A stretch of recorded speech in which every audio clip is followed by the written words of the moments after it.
Winston Churchill braces. Britons to their task. On Friday evening last, I received from His Majesty the mission to form a new administration. It was the evident will of Parliament and the nation that this should be conceived on the broadest possible basis and that it should include all parties. I have already completed the most important part of this task. A war cabinet has been formed of 5 members, representing, with the Labour, Opposition, and Liberals, the unity of the nation. It was necessary that this should be done in one single day on account of the extreme urgency and rigor of events. Other key positions were filled yesterday. I am submitting a further list to the King tonight. I hope to complete the appointment of principal ministers during tomorrow. The appointment of other ministers usually takes a little longer. I trust when Parliament meets again, this part of my task will be completed and that the administration will be complete in all respects. I considered it in the public interest to suggest to the Speaker that the House should be summoned today. At the end of today's proceedings, the adjournment of the House will be proposed until May 21st, with provision for earlier meeting if need be. Business for that will be notified to MPs at the earliest opportunity. I now invite the House by a resolution to record its approval of the steps taken and declare its confidence in the new government. The resolution: that this House welcomes the formation of a government representing the united and inflexible resolve of the nation to prosecute the war with Germany to a victorious conclusion. To form an administration of this scale and complexity is a serious undertaking in itself. But we are in the preliminary phase of one of the greatest battles in history. We are in action at many other points, in Norway and in Holland, and we have to be prepared in the Mediterranean. The air battle is continuing, and many preparations have to be made here at home. In this crisis, I think I may be pardoned if I do not address the House at any length today, and I hope that any of my friends and colleagues or former colleagues who are affected by the political reconstruction will make all allowances for any lack of ceremony with which it has been necessary to act. I say to the House, as I said to ministers who have joined this government, I have nothing to offer but blood, toil, tears, and sweat. We have before us an ordeal of the most grievous kind. We have before us many, many months of struggle and suffering. You ask, what is our policy?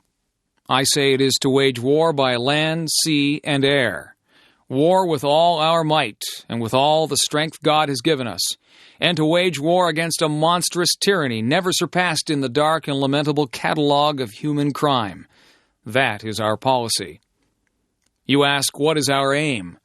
I can answer in one word. It is victory. Victory at all costs. Victory in spite of all terrors. Victory, however long and hard the road may be, for without victory, there is no survival. Let that be realized. No survival for the British Empire. No survival for all that the British Empire has stood for. No survival for the urge, the impulse of the ages, that mankind shall move forward toward his goal. I take up my task in buoyancy and hope. I feel sure that our cause will not be suffered to fail among men. I feel entitled at this juncture, at this time, to claim the aid of all and to say, come then, let us go forward together with our united strength. Video designed by English7levels.com. Lou Gehrig, farewell speech. Fans, for the past 2 weeks you've been reading about a bad break I got. Yet today I consider myself the luckiest man on the face of the earth. I have been in ballparks for 17 years and have never received anything but kindness and encouragement from you fans. Look at these grand men. Which of you wouldn't consider it the highlight of his career just to associate with them for even one day? Sure, I'm lucky. Who wouldn't consider it an honor to have known Jacob Ruppert, also the builder of baseball's greatest empire, Ed Barrow, to have spent 6 years with that wonderful little fellow Miller Huggins, then to have spent the next 9 years with that outstanding leader, that smart student of psychology, the best manager in baseball today, Joe McCarthy. Sure, I'm lucky. When the New York Giants, a team you would give your right arm to beat, and vice versa, send you a gift, that's something. When everybody down to the groundskeepers and those boys in white coats remember you with trophies, that's something. When you have a wonderful mother-in-law who takes sides with you and squabbles against her own daughter, that's something. When you have a father and mother who work all their lives so that you can have an education and build your body, it's a blessing. When you have a wife who has been a tower of strength and shown more courage than you dreamed existed, that's the finest I know. So I close in saying that I might have had a tough break, but I have an awful lot to live for. John F. Kennedy. Ich bin ein Berliner. 2,000 years ago, the proudest boast was civis Romanus sum. Today in the world of freedom, the proudest boast is Ich bin ein Berliner. There are many people in the world who really don't understand, or say they don't, what is the great issue between the free world and the communist world. Let them come to Berlin. There are some who say that communism is the wave of the future. Let them come to Berlin. And there are some who say in Europe and elsewhere we can work with the communists. Let them come to Berlin. And there are even a few who say that it's true that communism is an evil system, but it permits us to make economic progress. Let them come to Berlin. Freedom has many difficulties, and democracy is not perfect. But we have never had to put up a wall to keep our people in, to prevent them from leaving us. I want to say on behalf of my countrymen who live many miles away on the other side of the Atlantic, who are far distant from you, that they take the greatest pride that they have been able to share with you, even from a distance, the story of the last 18 years. I know of no town, no city that has been besieged for 18 years that still lives with the vitality and the force and the hope and the determination of the city of West Berlin. While the wall is the most obvious and vivid demonstration of the failures of the communist system, all the world can see we take no satisfaction in it. For it is, as your mayor has said, an offense not only against history, but an offense against humanity, separating families, dividing husbands and wives and brothers and sisters, and dividing a people who wish to be joined together. What is true of this city is true of Germany.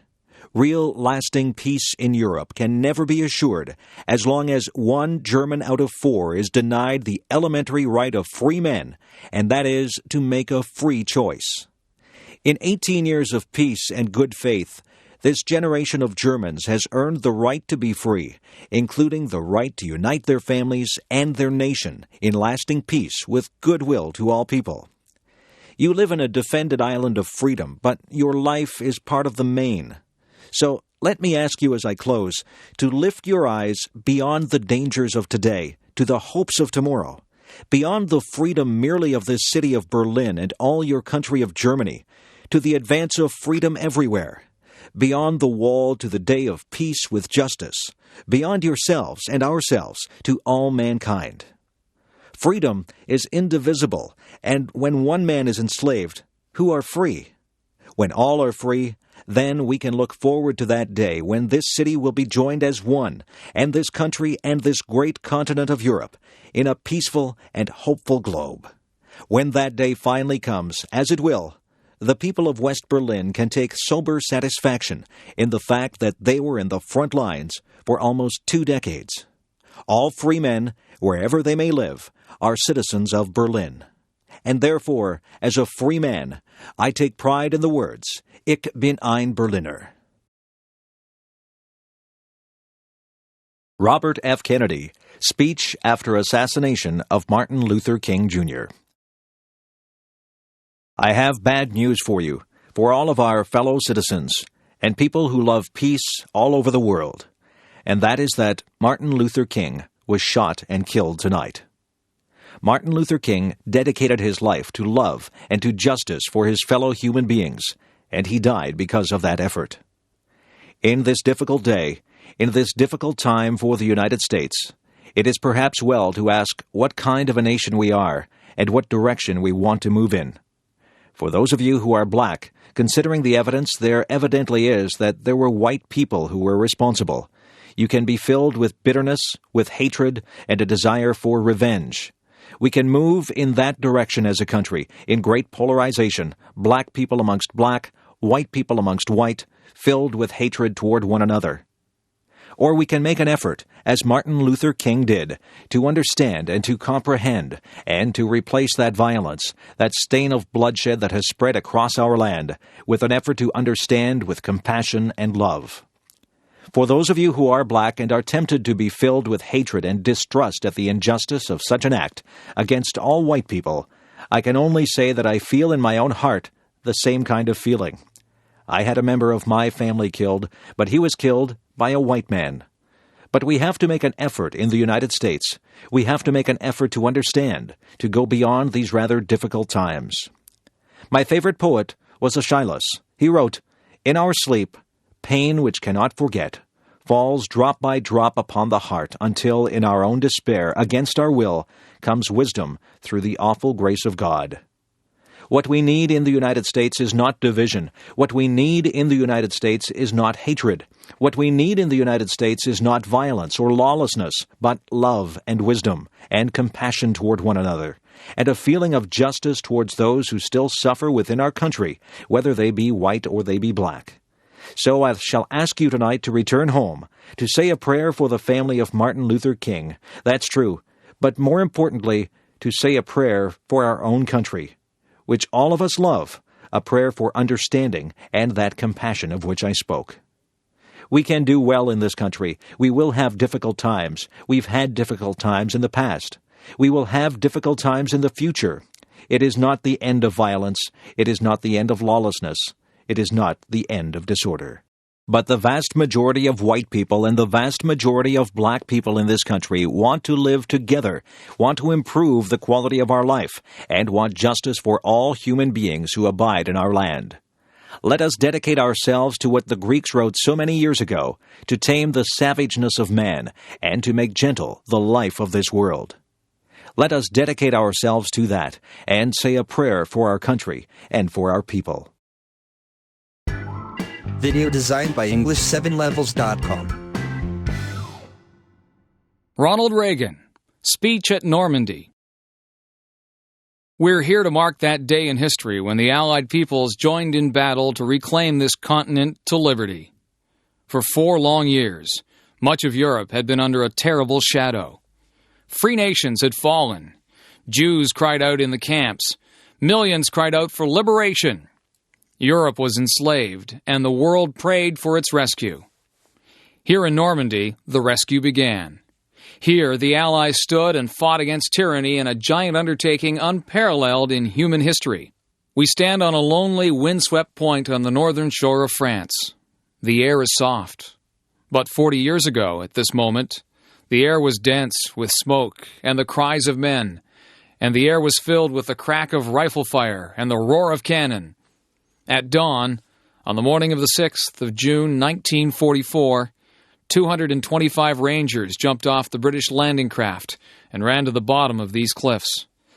Their mission was one of the most difficult and daring of the invasion: to climb these sheer and desolate cliffs and to take out the enemy guns. The Allies had been told that some of the mightiest of these guns were here, and they would be trained on the beaches to stop the Allied advance. The Rangers looked up and saw the enemy soldiers at the edge of the cliffs, shooting down at them with machine guns and throwing grenades. And the American Rangers began to climb.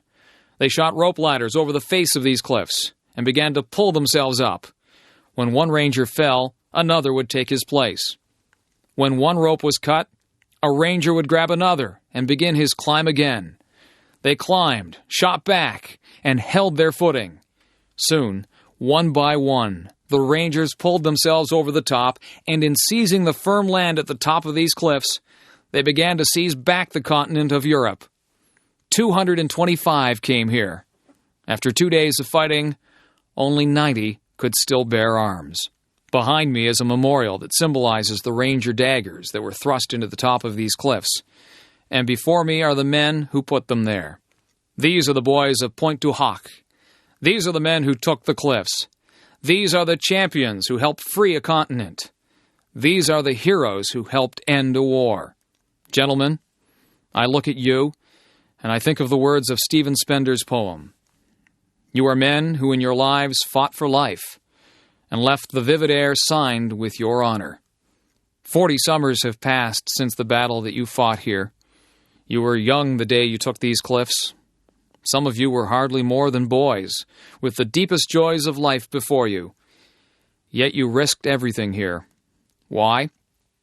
Why did you do it? What impelled you to put aside the instinct for self-preservation and risk your lives to take these cliffs? What inspired all the men of the armies that met here? We look at you, and somehow we know the answer. It was faith and belief. It was loyalty and love.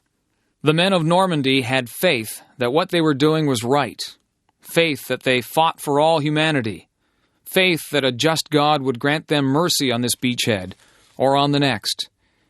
It was the deep knowledge, and pray God we have not lost it, that there is a profound moral difference between the use of force for liberation and the use of force for conquest. You were here to liberate, not to conquer. And so you and those others did not doubt your cause, and you were right not to doubt. You all knew that some things are worth dying for. One's country is worth dying for, and democracy is worth dying for, because it's the most deeply honorable form of government ever devised by man. All of you loved liberty. All of you were willing to fight tyranny, and you knew the people of your countries were behind you. Bill Clinton, Second Inaugural Address. My fellow citizens, at this last presidential inauguration of the 20th century, let us lift our eyes toward the challenges that await us in the next century. It is our great good fortune that time and chance have put us not only at the edge of a new century, in a new millennium, but on the edge of a bright new prospect in human affairs, a moment that will define our course and our character for decades to come. We must keep our old democracy forever young. Guided by the ancient vision of a promised land, let us set our sights upon a land of new promise. The promise of America was born in the 18th century out of the bold conviction that we are all created equal.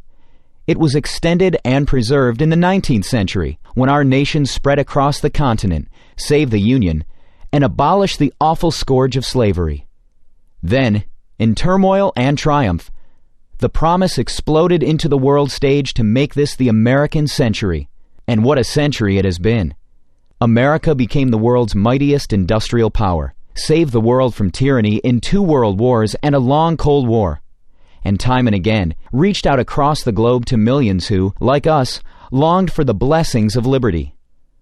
Along the way, Americans produced a great middle class and security in old age, built unrivaled centers of learning and opened public schools to all, split the atom and explored the heavens, invented the computer and the microchip, and deepened the wellspring of justice by making a revolution in civil rights for African Americans and all minorities, and extending the circle of citizenship, opportunity, and dignity to women.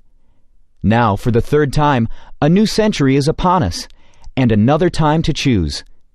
We began the 19th century with a choice, to spread our nation from coast to coast. We began the 20th century with a choice, to harness the Industrial Revolution to our values of free enterprise, conservation, and human decency. Those choices made all the difference. At the dawn of the 21st century, a free people must now choose to shape the forces of the information age and the global society, to unleash the limitless potential of all our people, and yes, to form a more perfect union. When last we gathered, our march to this new future seemed less certain than it does today. We vowed then to set a clear course to renew our nation. In these 4 years, we have been touched by tragedy, exhilarated by challenge, strengthened by achievement. America stands alone as the world's indispensable nation. Once again, our economy is the strongest on earth. Once again, we are building stronger families, thriving communities, better educational opportunities, a cleaner environment. Problems that once seemed destined to deepen now bend to our efforts. Our streets are safer, and record numbers of our fellow citizens have moved from welfare to work. Bill Clinton, Second Inaugural Address. And once again, we have resolved for our time a great debate over the role of government. Today we can declare, government is not the problem, and government is not the solution.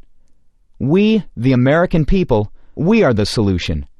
Our founders understood that well and gave us a democracy strong enough to endure for centuries, flexible enough to face our common challenges and advance our common dreams in each new day. As times change, so government must change.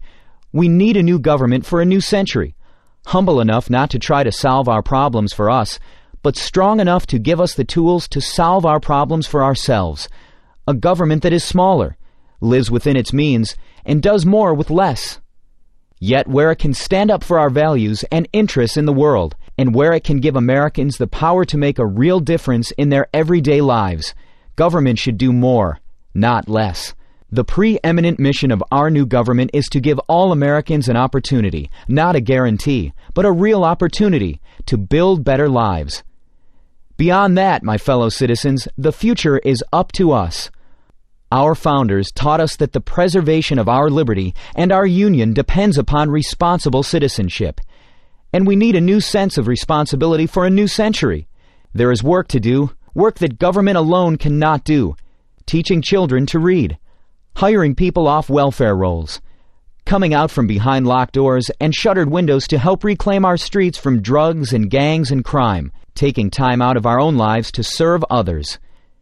Each and every one of us, in our own way, must assume personal responsibility, not only for ourselves and our families, but for our neighbors and our nation.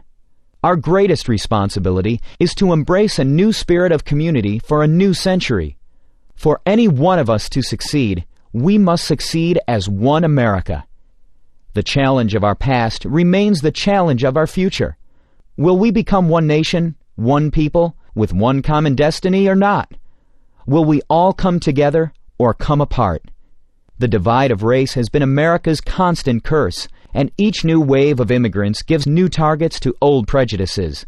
Prejudice and contempt, cloaked in the pretense of religious or political conviction, are no different. These forces have nearly destroyed our nation in the past. They plague us still. They fuel the fanaticism of terror, and they torment the lives of millions in fractured nations all around the world.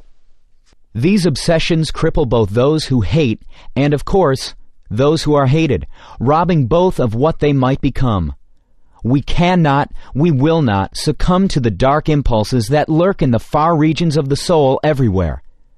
We shall overcome them, and we shall replace them with the generous spirit of a people who feel at home with one another. Our rich texture of racial, religious, and political diversity will be a godsend in the 21st century. Great rewards will come to those who can live together, learn together, work together, forge new ties that bind together. Bill Clinton, Second Inaugural Address. As this new era approaches, we can already see its broad outlines. 10 years ago, the Internet was the mystical province of physicists. Today, it is a commonplace encyclopedia for millions of school children. Scientists now are decoding the blueprint of human life.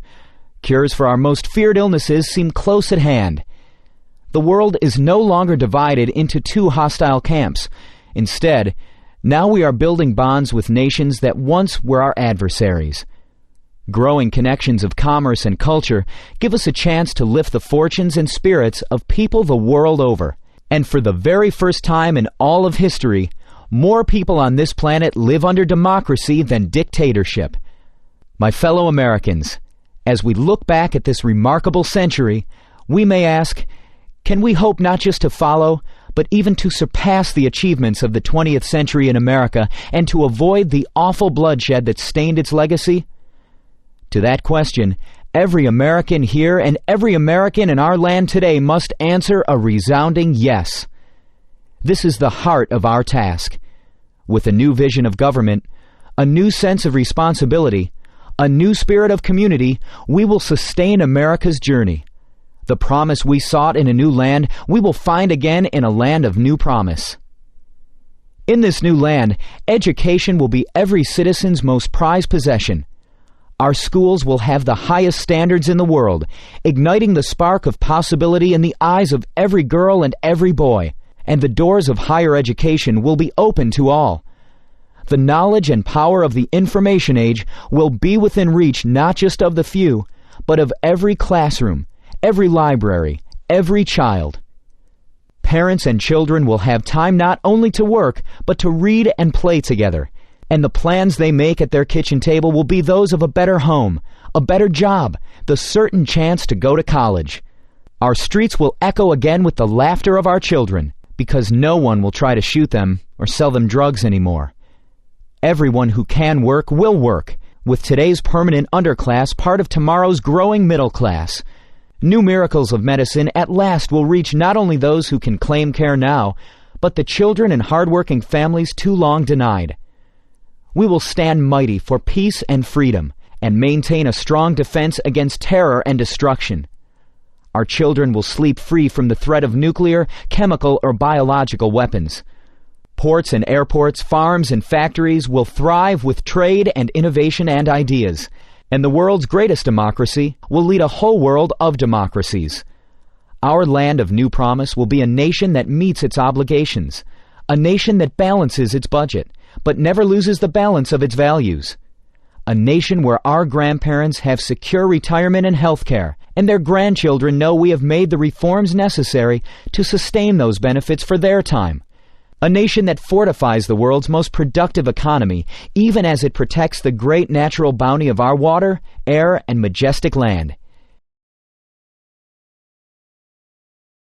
Bill Clinton, Second Inaugural Address. And in this land of new promise, we will have reformed our politics so that the voice of the people will always speak louder than the din of narrow interests, regaining the participation and deserving the trust of all Americans. Fellow citizens, let us build that America, a nation ever moving forward toward realizing the full potential of all its citizens. Prosperity and power. Yes, they are important, and we must maintain them. But let us never forget, the greatest progress we have made, and the greatest progress we have yet to make, is in the human heart. In the end, all the world's wealth and 1,000 armies are no match for the strength and decency of the human spirit.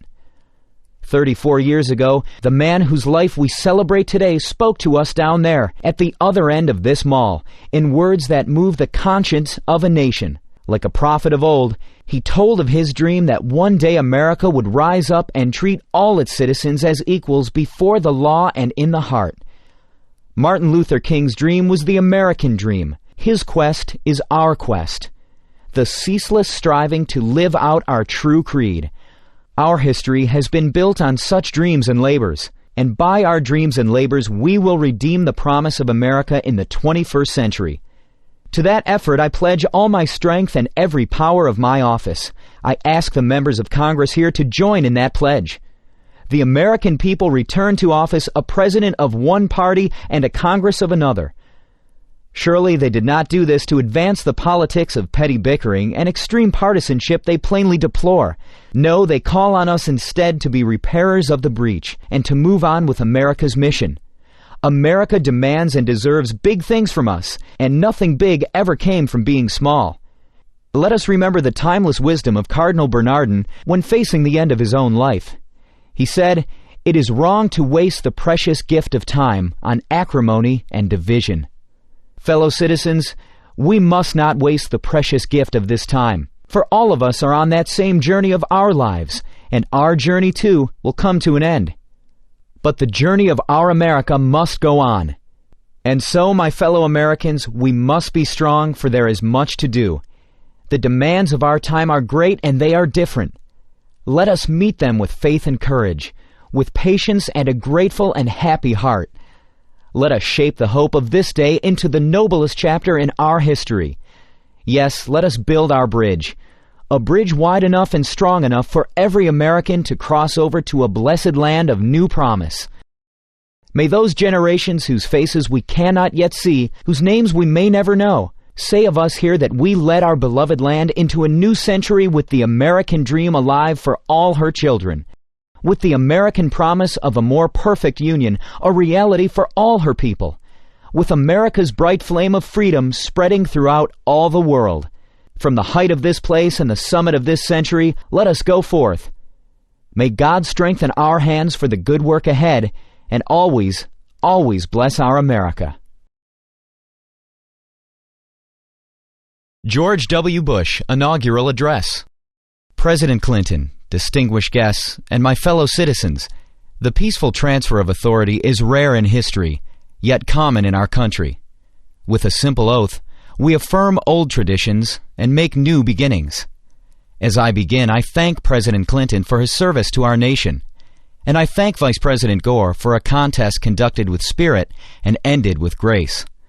I am honored and humbled to stand here, where so many of America's leaders have come before me, and so many will follow. We have a place, all of us, in a long story, a story we continue, but whose end we will not see. It is the story of a new world that became a friend and liberator of the old, a story of a slave-holding society that became a servant of freedom, the story of a power that went into the world to protect but not possess, to defend but not to conquer. It is the American story, a story of flawed and fallible people united across the generations by grand and enduring ideals. The grandest of these ideals is an unfolding American promise that everyone belongs, that everyone deserves a chance, that no insignificant person was ever born. Americans are called to enact this promise in our lives and in our laws, and though our nation has sometimes halted and sometimes delayed, we must follow no other course. Through much of the last century, America's faith in freedom and democracy was a rock in a raging sea. Now it is a seed upon the wind, taking root in many nations. Our democratic faith is more than the creed of our country. It is the inborn hope of our humanity, an ideal we carry but do not own, a trust we bear and pass along. And even after nearly 225 years, we have a long way yet to travel. While many of our citizens prosper, others doubt the promise, even the justice of our own country. The ambitions of some Americans are limited by failing schools and hidden prejudice and the circumstances of their birth. And sometimes our differences run so deep, it seems we share a continent, but not a country. We do not accept this, and we will not allow it. Our unity, our union, is the serious work of leaders and citizens in every generation. And this is my solemn pledge. I will work to build a single nation of justice and opportunity. I know this is in our reach because we are guided by a power larger than ourselves who creates us equal in His image. And we are confident in principles that unite and lead us onward. America has never been united by blood or birth or soil. We are bound by ideals that move us beyond our backgrounds, lift us above our interests, and teach us what it means to be citizens. Every child must be taught these principles. Every citizen must uphold them, and every immigrant, by embracing these ideals, makes our country more, not less, American.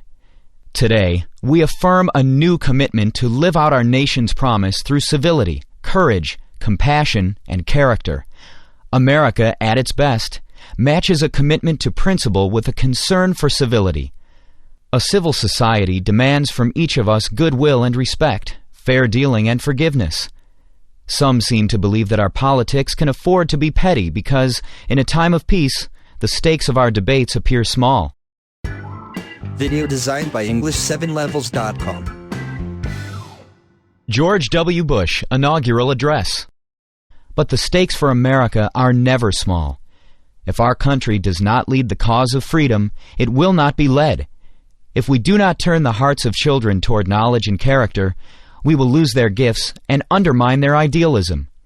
If we permit our economy to drift and decline, the vulnerable will suffer most. We must live up to the calling we share. Civility is not a tactic or a sentiment. It is the determined choice of trust over cynicism, of community over chaos. And this commitment, if we keep it, is a way to shared accomplishment. America, at its best, is also courageous. Our national courage has been clear in times of depression and war, when defending common dangers defined our common good. Now we must choose if the example of our fathers and mothers will inspire us or condemn us. We must show courage in a time of blessing by confronting problems instead of passing them on to future generations. Together, we will reclaim America's schools, before ignorance and apathy claim more young lives. We will reform Social Security and Medicare, sparing our children from struggles we have the power to prevent. And we will reduce taxes, to recover the momentum of our economy and reward the effort and enterprise of working Americans. We will build our defenses beyond challenge, lest weakness invite challenge. We will confront weapons of mass destruction so that a new century is spared new horrors. The enemies of liberty in our country should make no mistake. America remains engaged in the world by history and by choice, shaping a balance of power that favors freedom. We will defend our allies and our interests. We will show purpose without arrogance. We will meet aggression and bad faith with resolve and strength. And to all nations, we will speak for the values that gave our nation birth. America at its best is compassionate. In the quiet of American conscience, we know that deep, persistent poverty is unworthy of our nation's promise. And whatever our views of its cause, we can agree that children at risk are not at fault. Abandonment and abuse are not acts of God. They are failures of love. And the proliferation of prisons, however necessary, is no substitute for hope and order in our souls. Where there is suffering, there is duty. Americans in need are not strangers. They are citizens, not problems, but priorities. And all of us are diminished when any are hopeless. Government has great responsibilities for public safety and public health, for civil rights and common schools. Yet compassion is the work of a nation, not just a government. And some needs and hurts are so deep, they will only respond to a mentor's touch or a pastor's prayer. Church and charity, synagogue and mosque lend our communities their humanity, and they will have an honored place in our plans and in our laws. Many in our country do not know the pain of poverty, but we can listen to those who do. And I can pledge our nation to a goal. When we see that wounded traveler on the road to Jericho, we will not pass to the other side. George W. Bush Inaugural Address.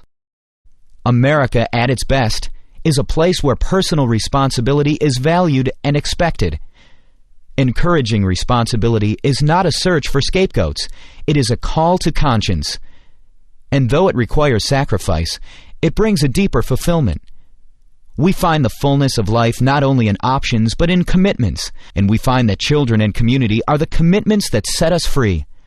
Our public interest depends on private character, on civic duty and family bonds and basic fairness, on uncounted, unhonored acts of decency which give direction to our freedom. Sometimes in life we are called to do great things, but as a saint of our times has said, every day we are called to do small things with great love. The most important tasks of a democracy are done by everyone. I will live and lead by these principles, to advance my convictions with civility, to pursue the public interest with courage, to speak for greater justice and compassion, to call for responsibility, and try to live it as well. In all these ways, I will bring the values of our history to the care of our times. What you do is as important as anything government does. I ask you to seek a common good beyond your comfort, to defend needed reforms against easy attacks, to serve your nation beginning with your neighbor. I ask you to be citizens. Citizens, not spectators. Citizens, not subjects. Responsible citizens, building communities of service and a nation of character. Americans are generous and strong and decent, not because we believe in ourselves, but because we hold beliefs beyond ourselves. When this spirit of citizenship is missing, no government program can replace it. When this spirit is present, no wrong can stand against it. After the Declaration of Independence was signed, Virginia statesman John Page wrote to Thomas Jefferson, "We know the race is not to the swift nor the battle to the strong. Do you not think an angel rides in the whirlwind and directs this storm?" Much time has passed since Jefferson arrived for his inauguration. The years and changes accumulate. But the themes of this day he would know: our nation's grand story of courage and its simple dream of dignity. We are not this story's author, who fills time and eternity with his purpose. Yet his purpose is achieved in our duty, and our duty is fulfilled in service to one another. Never tiring, never yielding, never finishing. We renew that purpose today, to make our country more just and generous, to affirm the dignity of our lives and every life. This work continues. This story goes on, and an angel still rides in the whirlwind and directs this storm. God bless you all. and God bless America. Takako Doi. The underpinnings of our lives is hope. If we have the smallest margin of hope, we can continue to exist. I believe what is sought from politics is to expand that hope even by the smallest margin. When we think of it, however, it seems politics has cast a shadow over people's hopes. I cannot ask help, but ask myself if there has ever been so much urgency embodied in the words, future of hope. However, even knowing the absolute destructive capacity of nuclear weapons, and having experienced its atrocity, mankind still has not been able to walk the road to the destruction of nuclear arms. To the contrary, some countries see the retention of nuclear arms as the symbol of a national power. In the 21st century, we are going to gain richness with science and technology. Or will humanity be subjugated to science and technology? We will be faced with the choice of one or the other. I believe the advances of telecommunication technology will present us with similar choices in the future. 50 years after the war, the Japanese society is caught in a very perplexing stagnation. When I look back on the last 50 years of Japanese history, I am beset by the deepest soul-searching and painful frustration when I find that we Japanese have not been able to overcome our mistakes on our own volition. We still have not been able to reach a reconciliation with many of our Asian friends. Politicians should speak of the future, of ethics, and life. A discussion of hope should be based on fundamental principles. In particular, politicians must speak with children and young people and women if we are to retain hope for the future. Politicians must be accountable for their decisions, and they must also question the criteria in which their responsibility would be assessed. That is, why our enlightened forebears and predecessors who have translated ideals into reality continue to be respected and be a source of encouragement. Immanuel Kant wrote, "Truly lasting peace is not an empty ideal, but a challenge given to us. This challenge will be solved gradually, and we will eventually reach our goal. We must all share a firm resolve to realize our goals. The critical stimulus for that will be the recognition of human rights and coexistence. However, there are many problems that face us, but when we think of how we can respond to such difficulties and challenges, I question where we can place our starting point. It is at this fundamental question that the future of hope must be questioned. That is the question I entertain for myself, and which I believe has to be resolved." Naomi Wolf, A Woman's Place. Even the best of revolutions can go awry when we internalize the attitudes we are fighting. The class of 1992 is graduating into a violent backlash against the advances women have made over the last 20 years. This backlash ranges from a senator using The Exorcist against Anita Hill to beer commercials with the Swedish bikini team. Today, I want to give you a backlash survival kit, a 4-step manual to keep the dragons from taking up residence inside your own heads. My own commencement at Yale 8 years ago was the graduation from hell. The speaker was Dick Cavett, rumored to have been our president's brother in an all-male secret society. Mr. Cavett took the microphone and paled at the sight of hundreds of female about-to-be Yale graduates. "When I was a graduate," I recall he said, "there were no women. The women went to Vassar. At Vassar, they had nude photographs taken of the women in gym class to check their posture.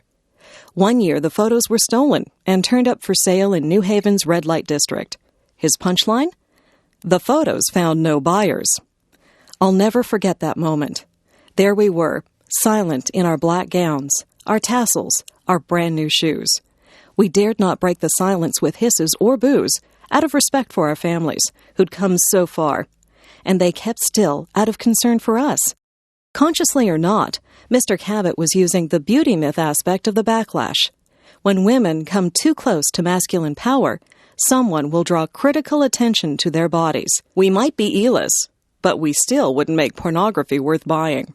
That afternoon, several hundred men were confirmed in the power of a powerful institution, but many of the women felt the shame of the powerless, the choking on silence, the complicity, the helplessness. We were orphaned from the institution. I want to give you the commencement talk that was denied to me. Message number 1 in your survival kit. Redefine becoming a woman. Today, you have become women, but that sounds odd in ordinary usage. What is usually meant by, you're a real woman now, you become a woman when you menstruate for the first time, or when you lose your virginity, or when you have a child. These biological definitions are very different from how we say boys become men. One becomes a man when he undertakes responsibility or completes a quest. But you too, in some ways more than your male friends graduating today, have moved into maturity through a solidarity quest for the adult self. Naomi Wolf, A Woman's Place. We lack archetypes for the questing young woman, her trials by fire, for how one becomes a woman through the chrysalis of education, the difficult passage from one book, one idea to the next. Let's refuse to have our scholarship and our gender pitted against each other. In our definition, the scholar learns womanhood, and the woman learns scholarship. Plato and Ajuna Barnes mediated to their own enrichment through the eyes of the female body with its wisdoms and its gifts. I say that you have already shown courage. Many of you graduate today in spite of the post-traumatic syndrome of acquaintance rape, which 1/4 of female students undergo. Many of you were so weakened by anorexia and bulimia that it took every ounce of your will to get your work in. You negotiated private lives through a minefield of new strains of VD and the ascending shadow of AIDS. Triumphant survivors, you have already become women. Message number 2 breaks the ultimate taboo for women. Ask for money in your lives. Expect it. Own it. Learn to use it. Little girls learn a debilitating fear of money, that it's not feminine to ensure we are fairly paid for honest work. Meanwhile, women make 68 cents for every male dollar, and half of marriages end in divorce, after which women's income drops precipitously. Never choose a profession for material reasons. But whatever field your heart decides on, for God's sake, get the most specialized training in it you can, and hold out hard for just compensation, parental leave, and childcare. Resist your assignment to the class of highly competent, grossly underpaid women who run the show, while others get the case and the credit. Claim money, not out of greed, but so you can tithe to women's political organizations, shelters, and educational institutions.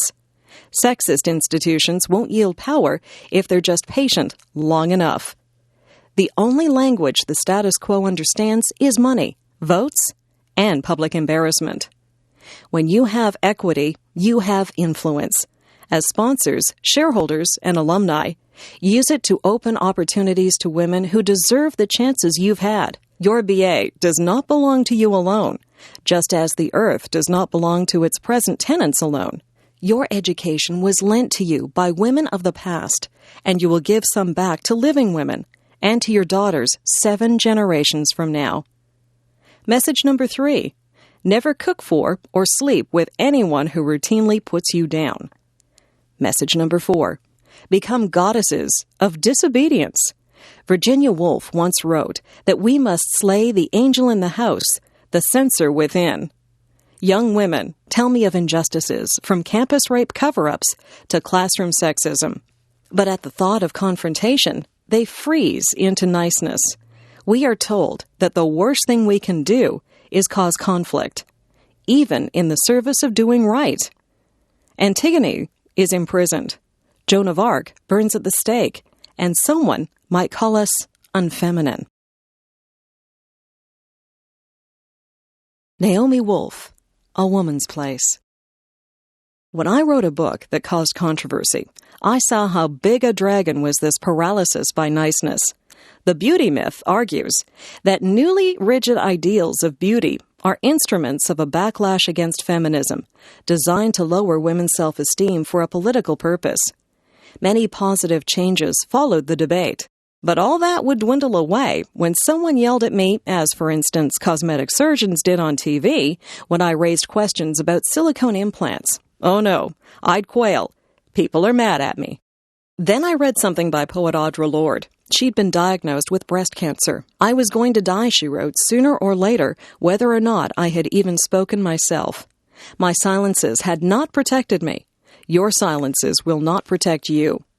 What are the words you do not have yet? What are the tyrannies you swallow day by day and attempt to make your own until you will sicken and die of them, still in silence? We've been socialized to respect fear more than our own need for language.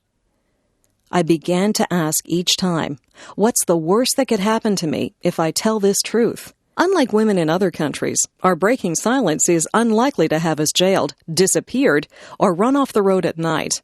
Our speaking out will irritate some people, get us called bitchy or hypersensitive, and disrupt some dinner parties. And then, our speaking out will permit other women to speak until laws are changed and lives are saved, and the world is altered forever. Next time, ask what's the worst that will happen, then push yourself a little further than you dare. Once you start to speak, people will yell at you, and they will interrupt you, put you down, and suggest it's personal. And the world won't end. And the speaking will get easier and easier, and you will find you have fallen in love with your own vision, which you may never have realized you had. And you will lose some friends and lovers and realize you don't miss them. And new ones will find you and cherish you. And you will still flirt and paint your nails and dress up and party because, as I think Emma Goldman said, if I can't dance, I don't want to be part of your revolution. And at last, you'll know with surpassing certainty that only one thing is more frightening than speaking your truth. And that is not speaking.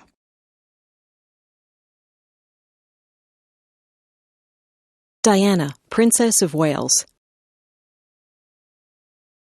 Ladies and gentlemen, I must begin by saying how warmly I welcome this conference on landmines convened by the Mines Advisory Group and the Landmine Survivors Network.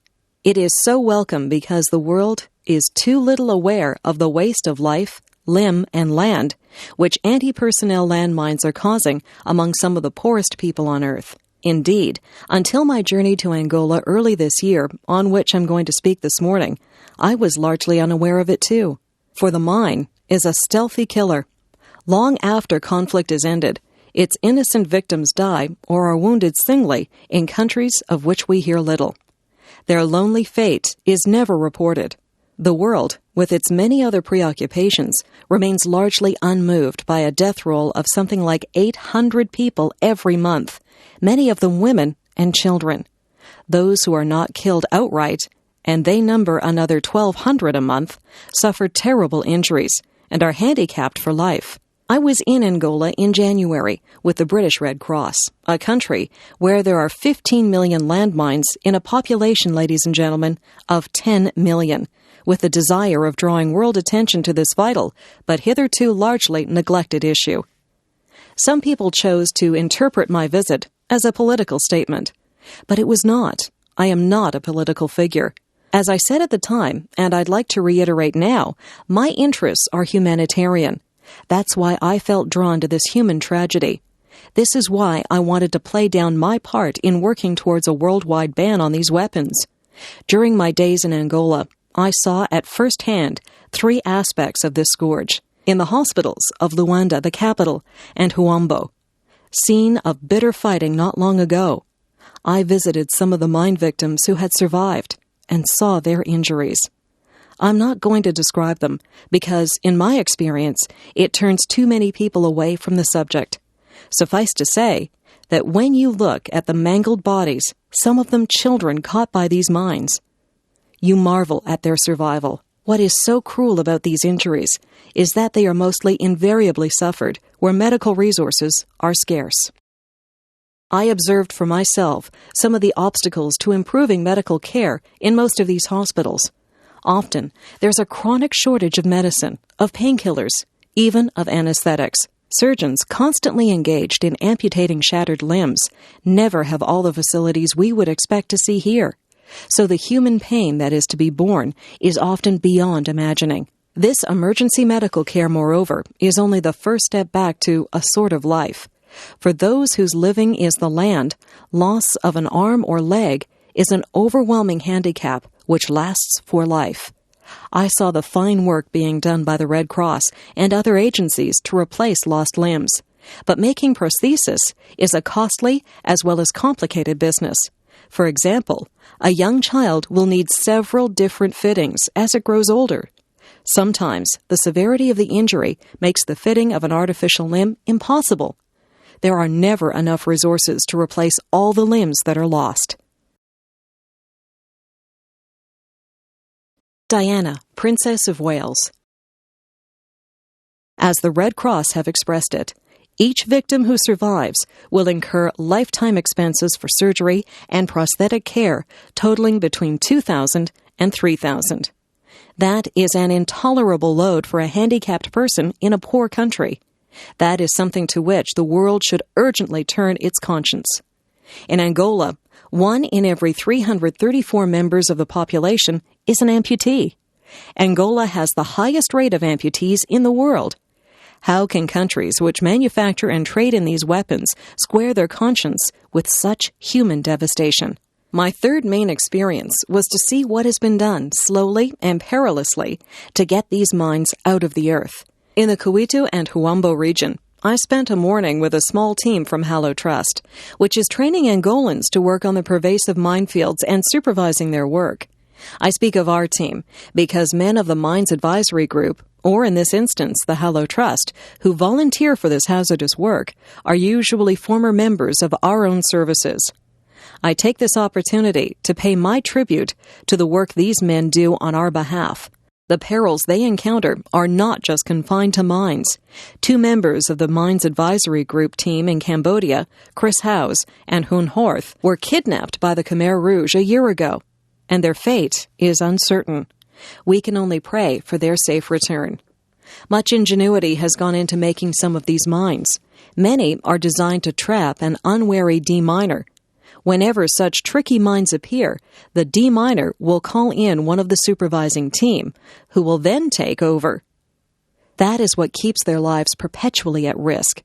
It might be less hazardous, I reflect, after my visit to Angola, if some of the technical skills used in making mines had been applied to better methods of removing them. Many of these mines are relatively cheap. They can be bought for $5 apiece or less. Tracing them, lifting them, and disposing of them costs far more, sometimes as much as 100 times more. Angola is full of refugees returning after a long war.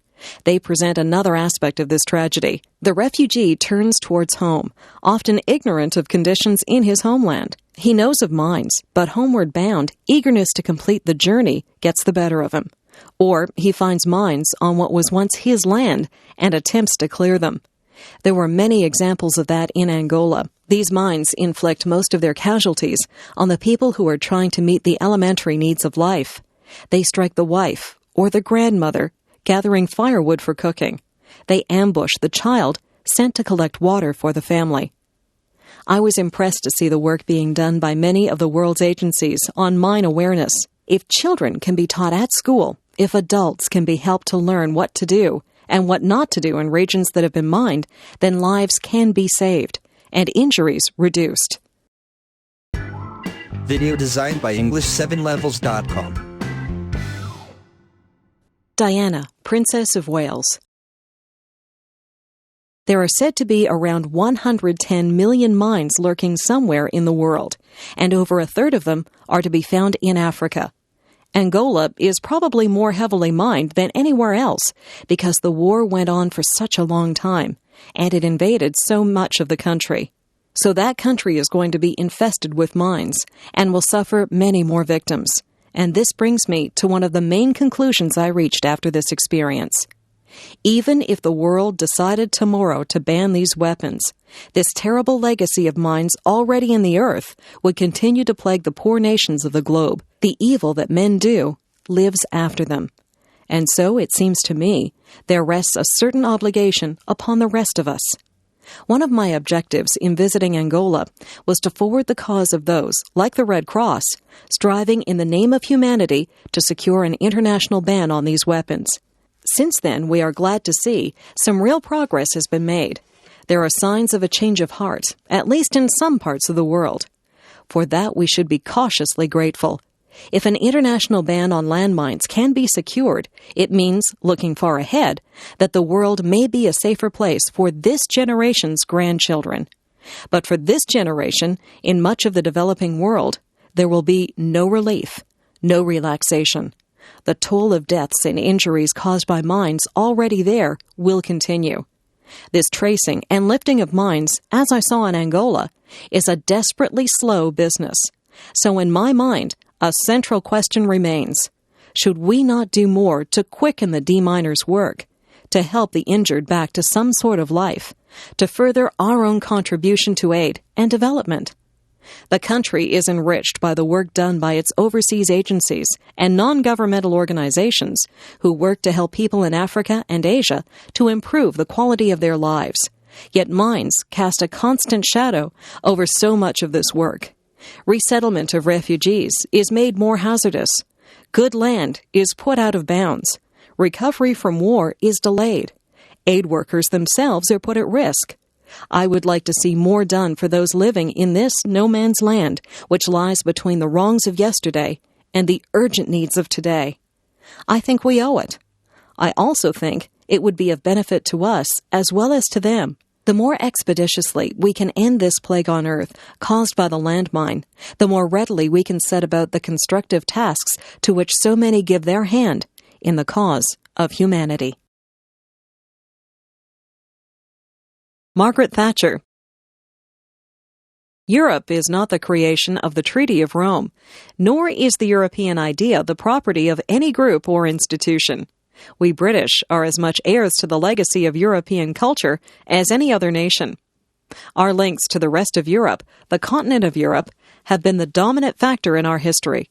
For 300 years, we were part of the Roman Empire, and our maps still trace the straight lines of the roads the Romans built. Our ancestors, Celts, Saxons, and Danes, came from the continent. Our nation was, in that favorite community word, restructured under Norman and Angevin rule in the 11th and 12th centuries. This year we celebrate the 300th anniversary of the glorious revolution in which the British crown passed to Prince William of Orange and Queen Mary. We visit the great churches and cathedrals of Britain, read our literature, and listen to our language. All bear witness to the cultural riches which we have drawn from Europe and other Europeans from us.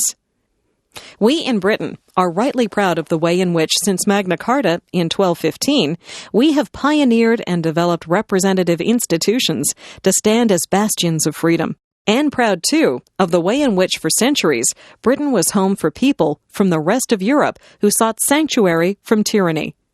But we know that without the European legacy of political ideas, we could not have achieved as much as we did. From classical and medieval thought, we have borrowed that concept of the rule of law which marks out a civilized society from barbarism. And on that idea of Christendom, for long synonymous with Europe, with its recognition of the unique and spiritual nature of the individual, we still base our belief in personal liberty and other human rights. Too often, the history of Europe is described as a series of interminable wars and quarrels. Yet from our perspective today, surely what strikes us most is our common experience. For instance, the story of how Europeans explored and colonized, and yes, without apology, civilized much of the world, is an extraordinary tale of talent, skill, and courage. We British have, in a special way, contributed to Europe. Over the centuries, we have fought to prevent Europe from falling under the dominance of a single power. We have fought and we have died for her freedom. Only miles from here, in Belgium, lie the bodies of 120,000 British soldiers who died in the First World War.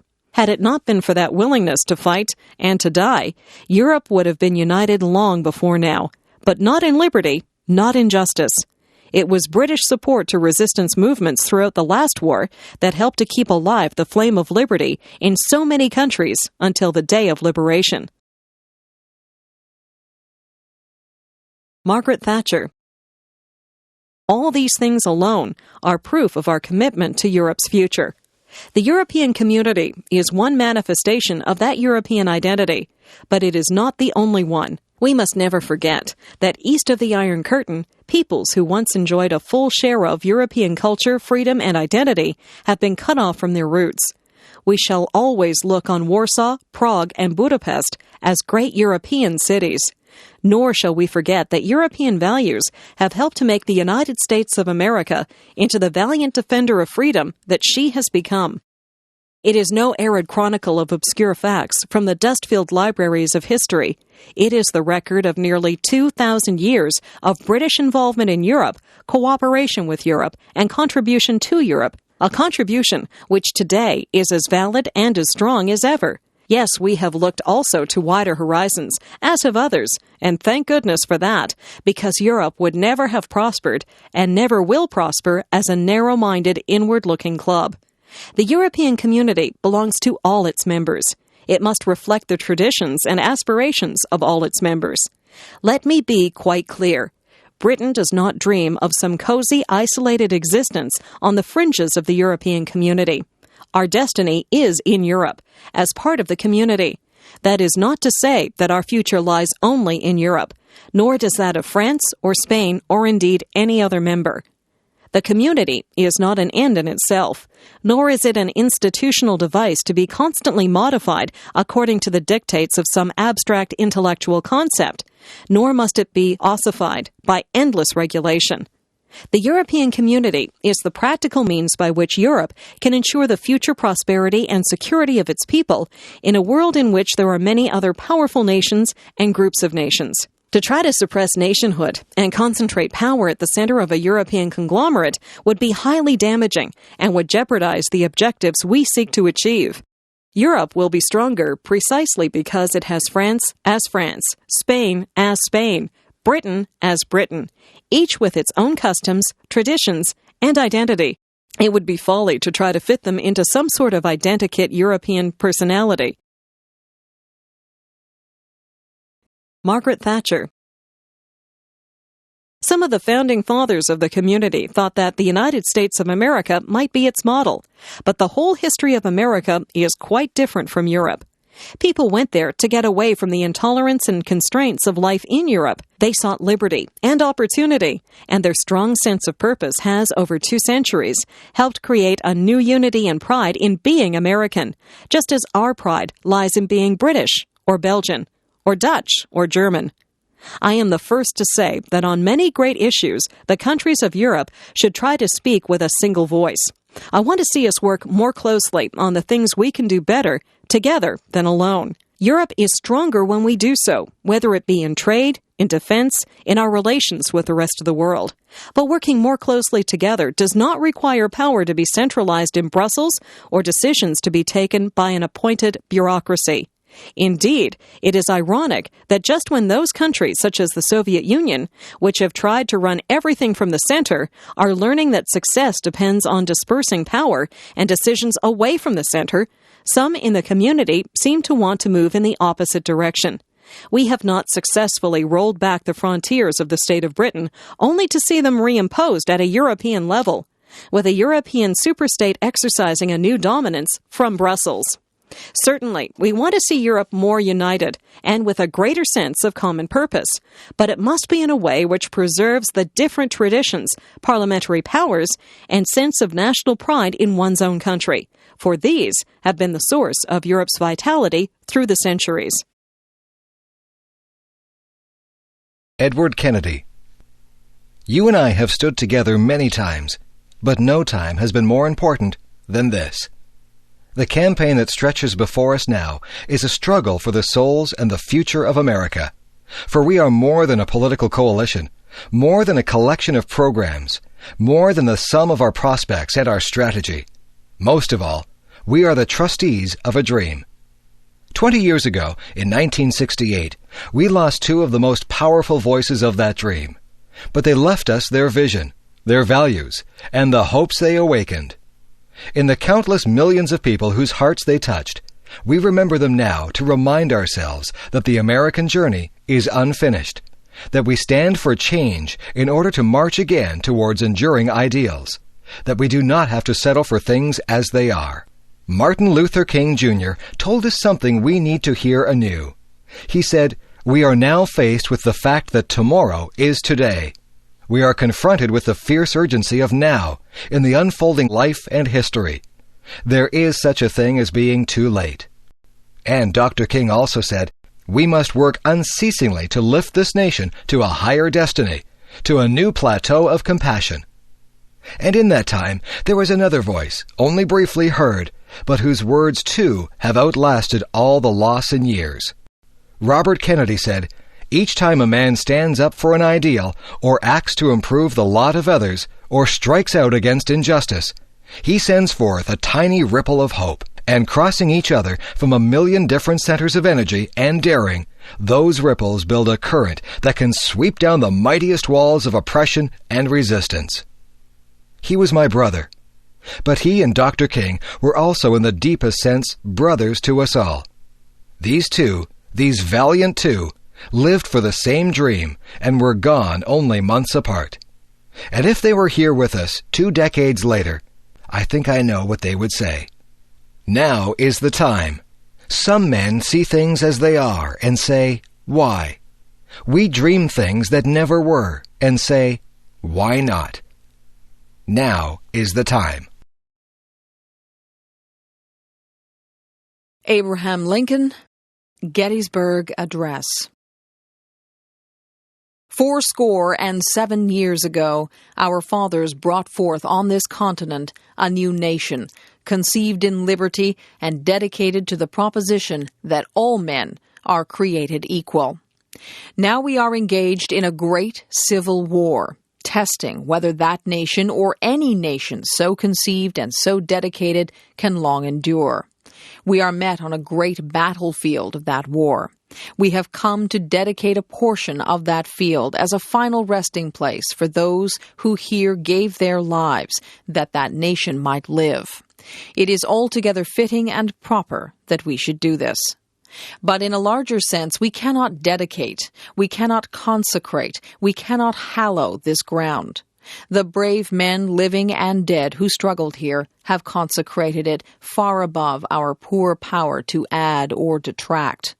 The world will little note nor long remember what we say here, but it can never forget what they did here.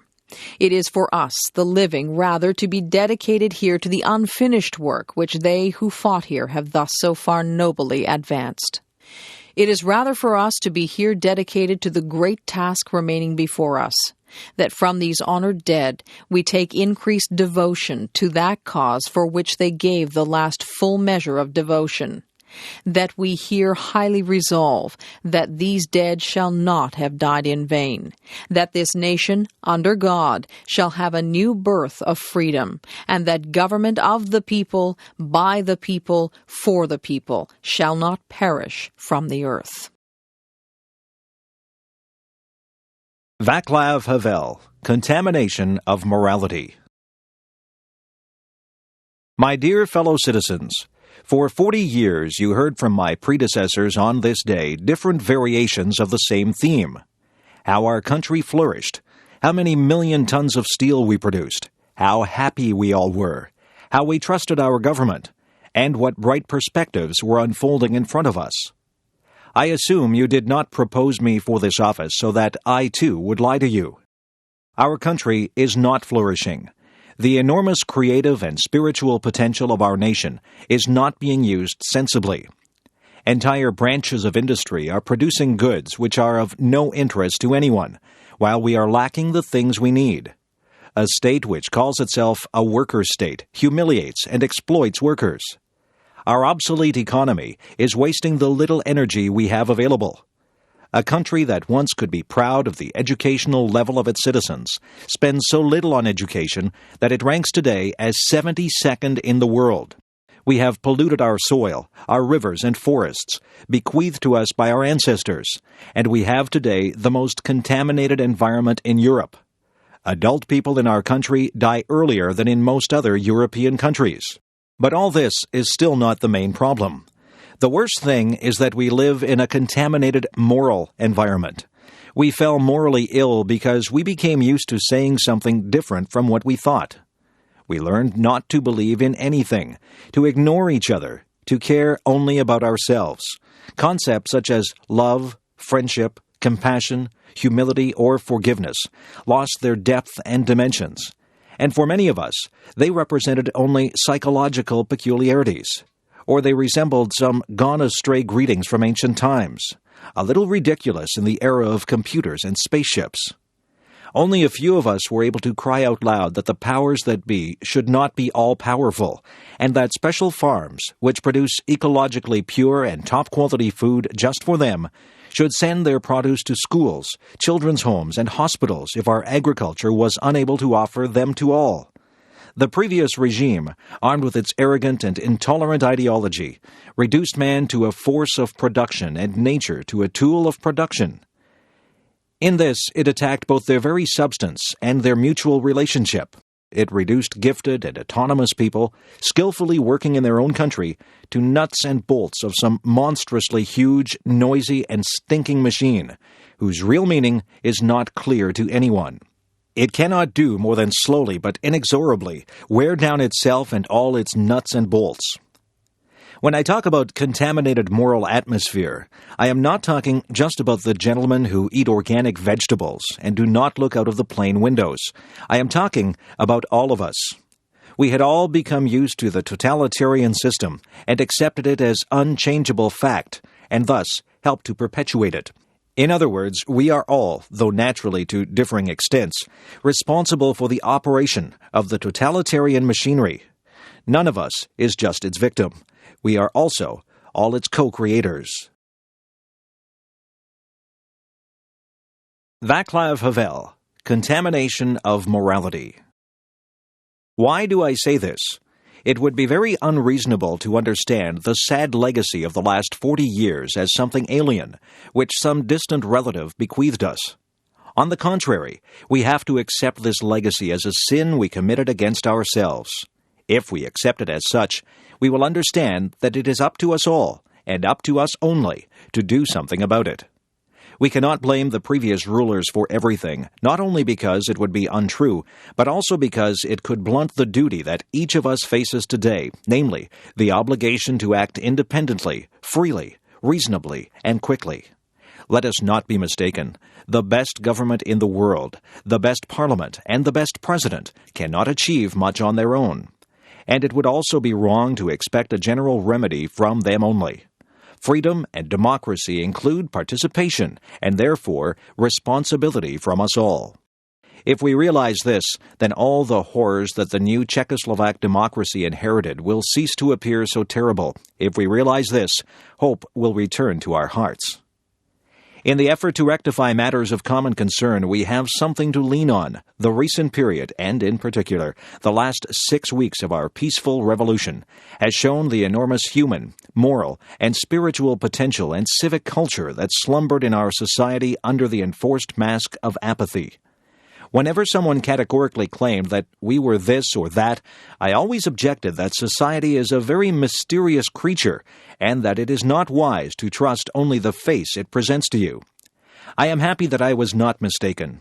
Everywhere in the world, people wonder where those meek, humiliated, skeptical, and seemingly cynical citizens of Czechoslovakia found the marvelous strength to shake from their shoulders in several weeks, and in a decent and peaceful way, the totalitarian yoke. And let us ask, from where did the young people who never knew another system take their desire for truth, their love of free thought, their political ideas, their civic courage, and civic prudence? How did it happen that their parents, the very generation that had been considered as lost, joined them? How is it possible that so many people immediately knew what to do, and none of them needed any advice or instruction? Masaryk based his politics on morality. Let us try in a new time and in a new way to restore this concept of politics. Let us teach ourselves and others that politics should be an expression of a desire to contribute to the happiness of the community, rather than of a need to cheat or rape the community. Let us teach ourselves and others that politics can be not only the art of the possible, especially if this means the art of speculation, calculation, intrigue, secret deals, and pragmatic maneuvering, but that it can even be the art of the impossible, namely, the art of improving ourselves and the world. Václav Havel, Contamination of Morality. There are free elections and an election campaign ahead of us. Let us not allow this struggle to dirty the so far clean face of our gentle revolution. Let us not allow the sympathies of the world, which we have won so fast, to be equally rapidly lost through our becoming entangled in the jungle of skirmishes for power.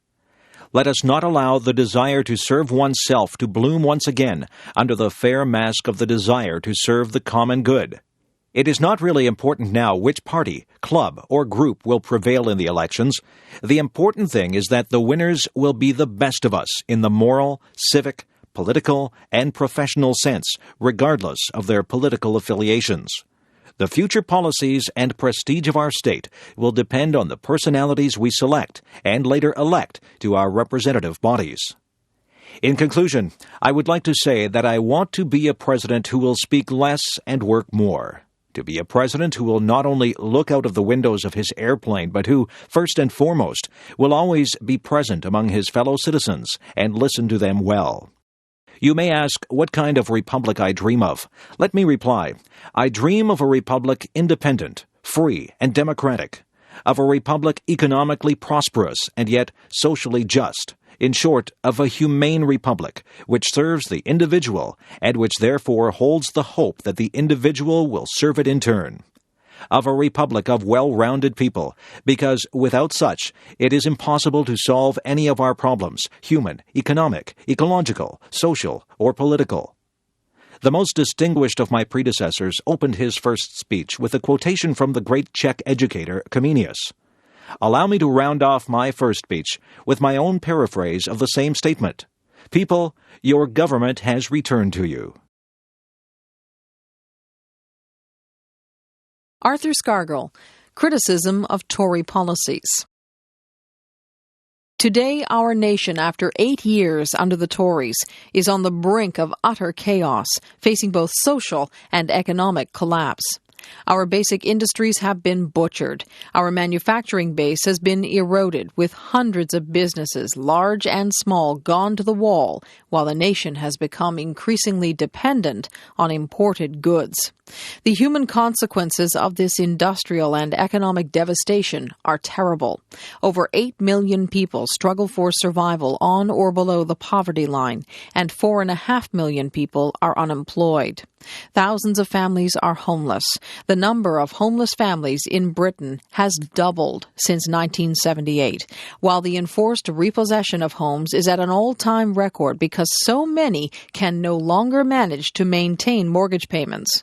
Even more people, meanwhile, try to cope as best they can in derelict, often dangerous dwellings. 1.25 million homes are unfit to live in, while house building investment throughout Britain has been slashed by 60% since 1979. Sickness and ill health of all kinds are rampant, and they are made even more terrible by the crisis in the National Health Service and throughout the welfare system.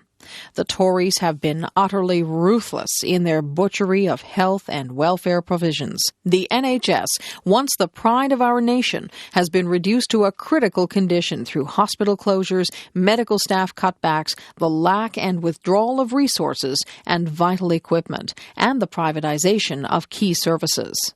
Approximately 700,000 people await today for hospital treatment, and an increasing number will not receive that treatment before it is too late. Thousands of people who are suffering from serious, often fatal diseases are being turned away through lack of hospital beds and staff. Our social services are faced with ever-increasing family and community problems as Tory attacks take their toll, with children and old people among those most vulnerable. Our education system is also in chaos as students and teachers struggle against yet more cutbacks, fewer resources, and for our youngsters it must seem often a pointless exercise, with jobs, training, and access to higher education becoming more and more difficult to attain. Their teachers, meanwhile, like many other trade unionists, have had their negotiating rights removed by the government, and their commitment to teaching the nation's children treated with contempt. This has become a grim and desperate society, fueled by unemployment and its social consequences. Frustration, rage, and despair are rampant all around us. More and more people, I believe, are coming to see themselves as under attack, and they are correct. Arthur Scargill, Criticism of Tory Policies. We are indeed facing a deliberate political attack by Britain's ruling class. A war of attrition is being waged as capitalism, in a condition of acute crisis, lashes out with increasing ferocity to protect itself. The existence of this crisis is now clear for all to see. It has been exposed by the recent collapse of stock markets throughout the capitalist world, triggered off by the slide on Wall Street, which, according to experts, is the worst slump since 1929. This collapse will, in my view, lead inevitably to more hardship for the British people. With a massive increase in unemployment and reduced living standards as capitalism seeks once again to make working people pay for its pursuit of profit and power. The Tories have based their savage policies on an ideology called monetarism. It is this philosophy which has led to the virtual destruction of our manufacturing industries and in particular to the devastation of our coal, rail, and steel industries. The steel industry has lost over 150,000 jobs, and the coal and rail industries have lost approximately 100,000 each within a period of 8 years. Parts of our nation, such as South Wales, have been reduced to a lunar landscape as the Tories have systematically butchered our manufacturing and industrial infrastructure. In seeking to win that absolute control, which it must have for even limited survival, the state, through the Tory government, has introduced twin measures to destroy or render ineffective all those who oppose it. On the one hand, it has deliberately increased unemployment from just over 1 million to 4.5 million in 8 years, creating, as in the 1930s, a situation where 30 to 40 people pursue each job vacancy, driven by this emotional blackmail to increasing fear. At the same time, it has introduced vicious legal measures designed to render the British trade union movement completely ineffective. Indeed, Margaret Thatcher has made it absolutely clear that she wants to wipe socialism off the agenda of British politics. To achieve this aim, the Tories are determined also to wipe effective trade unionism off the industrial agenda. Since 1979, we have seen a whole range of anti-trade union legislation, all of it designed to dismantle the gains achieved by trade unionists in more than a century of struggle. Today, the extent of this legislation is such that Britain's trade union movement must now be regarded as one of the most oppressed in the world. Tory legislation has removed trade union immunity, made secondary action, including secondary picketing and mass picketing, illegal, and rendered all trade unions vulnerable to legal actions, which could result in their bankruptcy. Britain's trade unions have found themselves no longer free to determine their own policies in relation to industrial solidarity action. Arthur Scargill, Criticism of Tory Policies. Not satisfied, however, with the most vicious anti-union legislation in the world, the Tories are currently introducing new measures which are so draconian they have staggered and brought forth opposition even from some traditional enemies of the trade union movement. The steps taken against British trade unionism can probably only be compared with those taken against our German comrades by Hitler in the 1930s. If this new Tory legislation is left unchallenged, then civil liberties and human rights in Britain are in danger of being wiped out. As life in Britain becomes harder, as frustrations and tensions rise, the state must bring into play all the elements of its machinery in order to suppress any attempts to throw off its power. The police are used increasingly in paramilitary fashion. The judiciary use greater ruthlessness against any trade union that attempts to stand by its rules and constitution, as the experience of the National Union of Mine Workers over the past 4 years proves. The courts have dealt just as savagely with the Lambeth and Liverpool councillors who refused to betray the commitments made to their communities. Meanwhile, the media, now quite openly under the control of international capitalists such as Murdoch and Maxwell, become even more blatantly the mouthpiece of Tory philosophy. The British capitalist press can make no claim to either objectivity or integrity, whether through the gutter journalism of the tabloids or the more restrained style of the so-called quality papers. They both play a key role in the daily dissemination of lies and misinformation to the public. This is but an outline of the situation which today faces the British labour and trade union movement. The terrible irony about it is that whilst throughout our movement there is general agreement on the ravages of the Tory attack, and agreement that it should be stopped, we have not united in an effective force to combat those ravages and challenge the system which has forced them onto our class. On the contrary, rather than uniting to fight our common enemy, our movement has been diverted time and time again by internal attacks aimed disgracefully at the very sections which have fought so bravely to carry out Labour Party and TUC policies by battling to save jobs, industries, communities, and services. Margaret Thatcher has been absolutely clear in recognizing her enemy. It is socialism, and she has openly declared her intention of wiping it off the British agenda. Dwight D. Eisenhower, The Military-Industrial Complex. This evening I come to you with a message of leave-taking and farewell, and to share a few final thoughts with you, my countrymen. We now stand 10 years past the midpoint of a century that has witnessed 4 major wars among great nations. 3 of these involved our own country. Despite these holocausts, America is today the strongest, the most influential, and most productive nation in the world.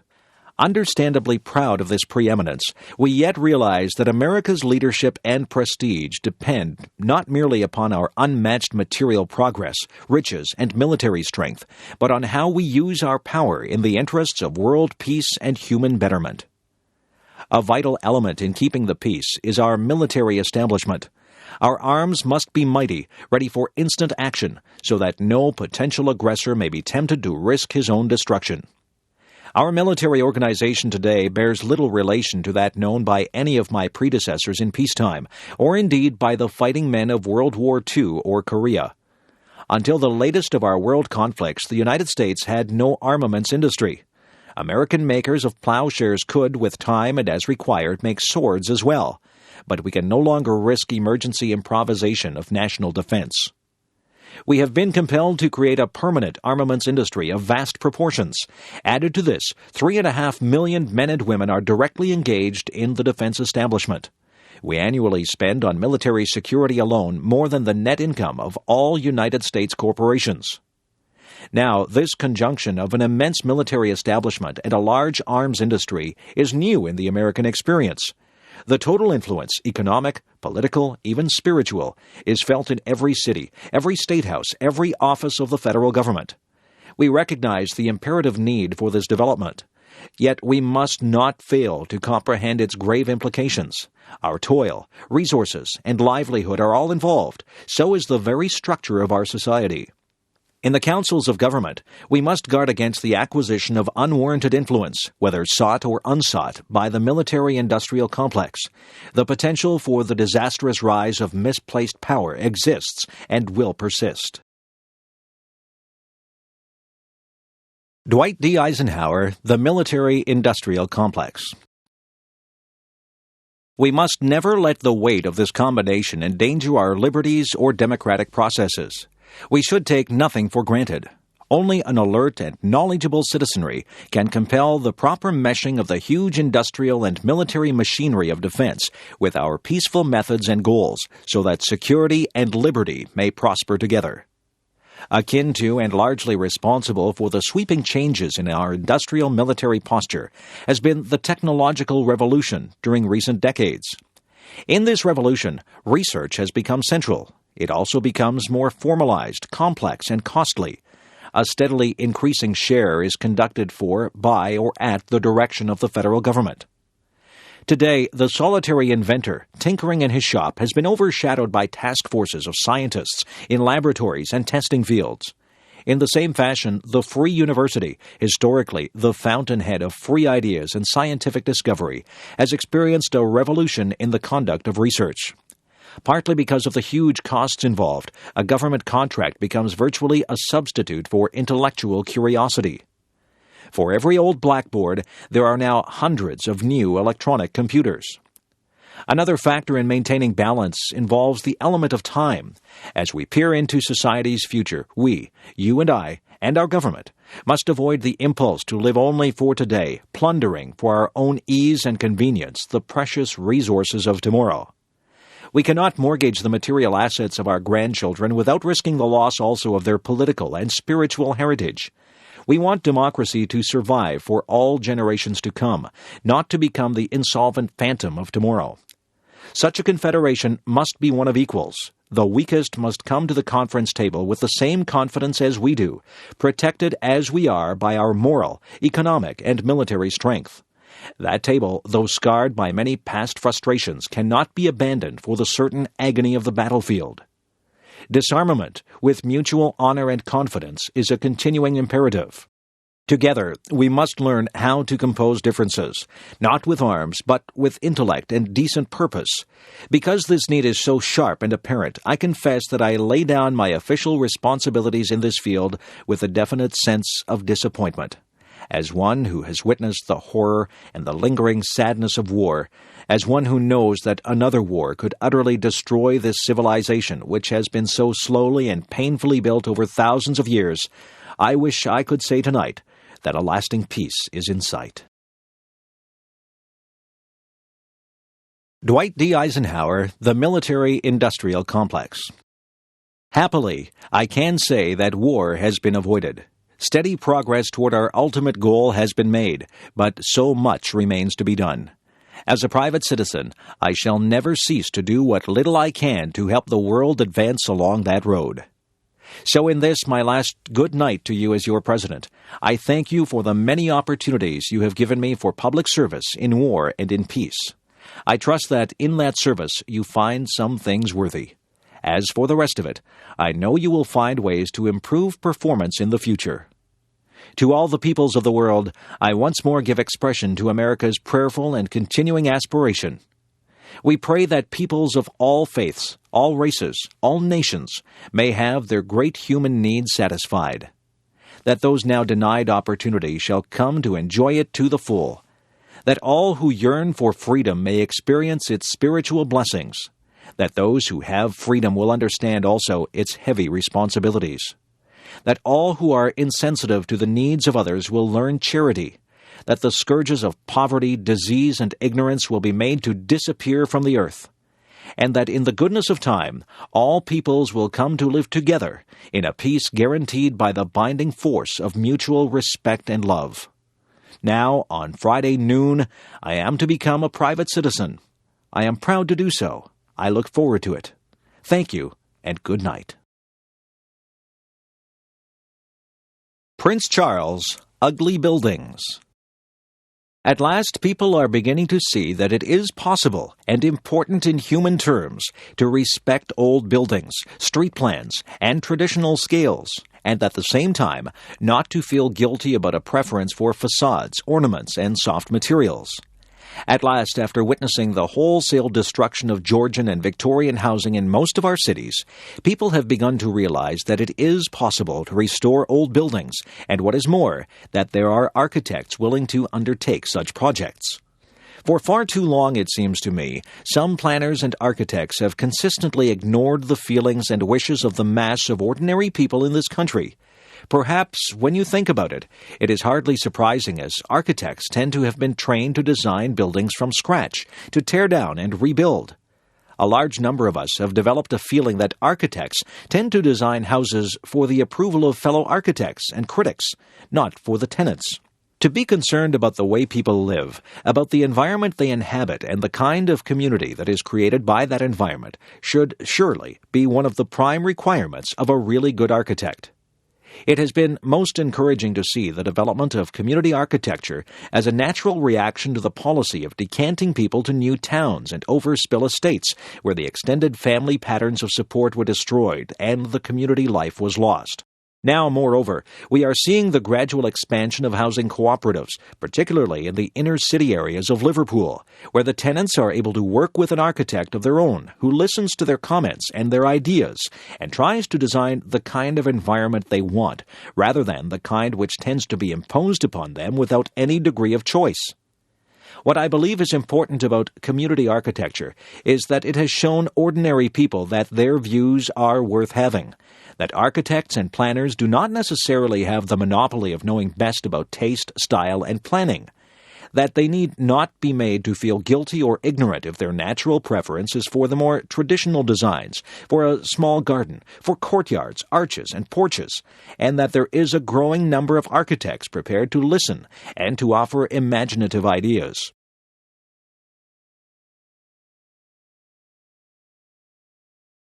It would be a tragedy if the character and skyline of our capital city were to be further ruined, and St. Paul's dwarfed by yet another giant glass stump, better suited to downtown Chicago than the city of London. It is hard to imagine that London before the last war must have had one of the most beautiful skylines of any great city, if those who recall it are to be believed. Those who do say that the affinity between buildings and the earth, in spite of the city's immense size, was so close and organic that the houses looked almost as though they had grown out of the earth and had not been imposed upon it, grown, moreover, in such a way that as few trees as possible were thrust out of the way. Those who knew it then and loved it, as so many British love Venice without concrete stumps and glass towers, and those who can imagine what it was like, must associate with the sentiments in one of Aldous Huxley's earliest and most successful novels, Antic Hay, where the main character, an unsuccessful architect, reveals a model of London as Christopher Wren wanted to rebuild it after the Great Fire, and describes how Wren was so obsessed with the opportunity the fire gave the city to rebuild itself into a greater and more glorious vision. What, then, are we doing to our capital city now? What have we done to it since the bombing during the war? What are we shortly going to do to one of its most famous areas, Trafalgar Square? Instead of designing an extension to the elegant facade of the National Gallery which complements it and continues the concept of columns and domes, it looks as if we may be presented with a kind of vast municipal fire station, complete with the sort of tower that contains the siren. I would understand better this type of high-tech approach if you demolish the whole of Trafalgar Square and started again with a single architect responsible for the entire layout. But what is proposed is like a monstrous carbuncle on the face of a much-loved and elegant friend. Apart from anything else, it defeats me why anyone wishing to display the early Renaissance pictures belonging to the gallery should do so in a new gallery so manifestly at odds with the whole spirit of that age of astonishing proportion. Why can't we have those curves and arches that express feeling and design? What is wrong with them? Why has everything got to be vertical, straight, unbending, only at right angles, and functional? Robert Runcie, after the Falklands War. Our hope as Christians is not fundamentally in man's naked goodwill and rationality. We believe that he can overcome the deadly selfishness of class or sect or race by discovering himself as a child of the universal God of love. When a man realizes that he is a beloved child of the Creator of all, then he is ready to see his neighbors in the world as brothers and sisters. That is one reason why those who dare to interpret God's will must never claim him as an asset for one nation or group rather than another. War springs from the love and loyalty which should be offered to God being applied to some God substitute, one of the most dangerous being nationalism. This is a dangerous world where evil is at work, nourishing the mindless brutality which killed and maimed so many in this city last week. Sometimes with the greatest reluctance, force is necessary to hold back the chaos which injustice and the irrational element in man threaten to make of the world. But having said that, all is not lost, and there is hope. Even in the failure of war, there are springs of hope. In that great war play by Shakespeare, Henry V says, "There is some soul of goodness in things evil, would men observingly distill it out." People are mourning on both sides of this conflict.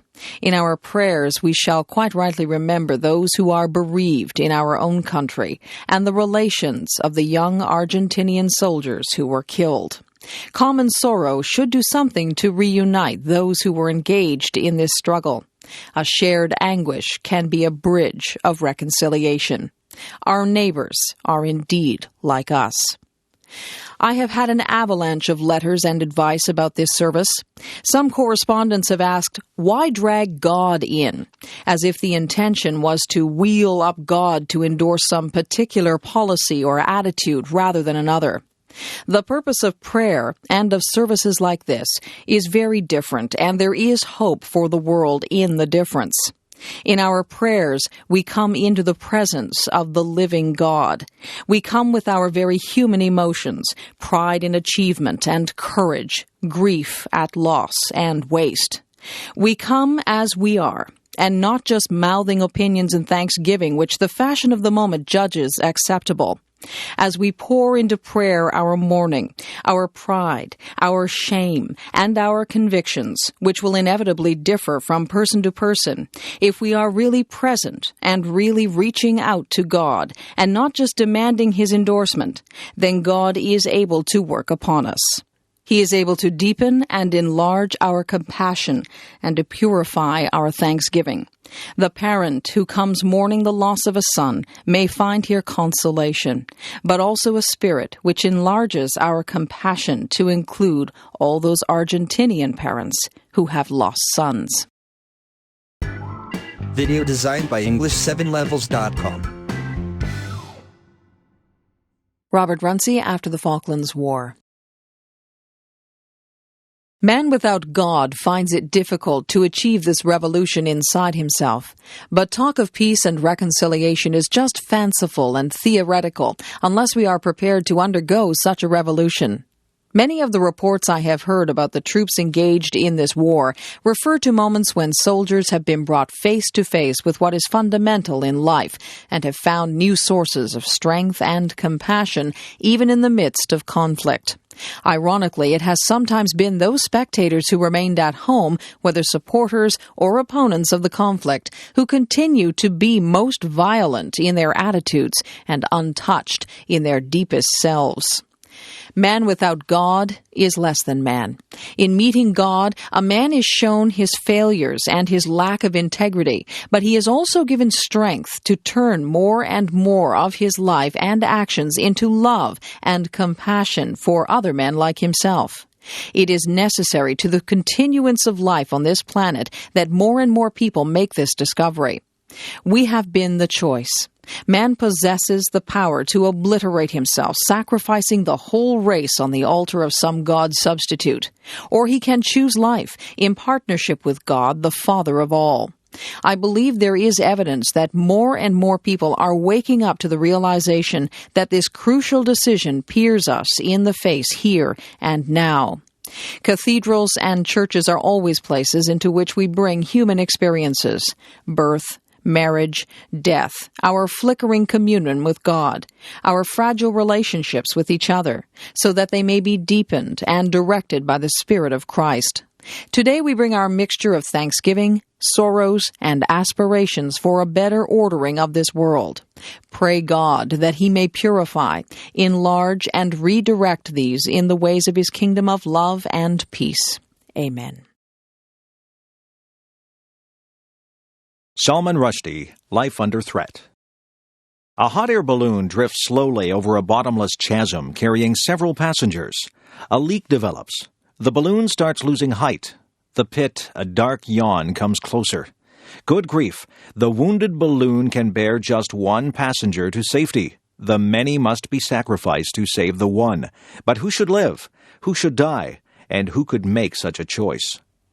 In point of fact, debating societies everywhere regularly make such choices without qualms, for of course what I've described is the given situation of that evergreen favorite, the balloon debate, in which, as the speakers argue over the relative merits and demerits of the well-known figures they have placed in disaster's mouth, the assembled company blithely accepts the faintly unpleasant idea that a human being's right to life is increased or diminished by his or her virtues or vices, that we may be born equal, but thereafter our lives weigh differently in the scales.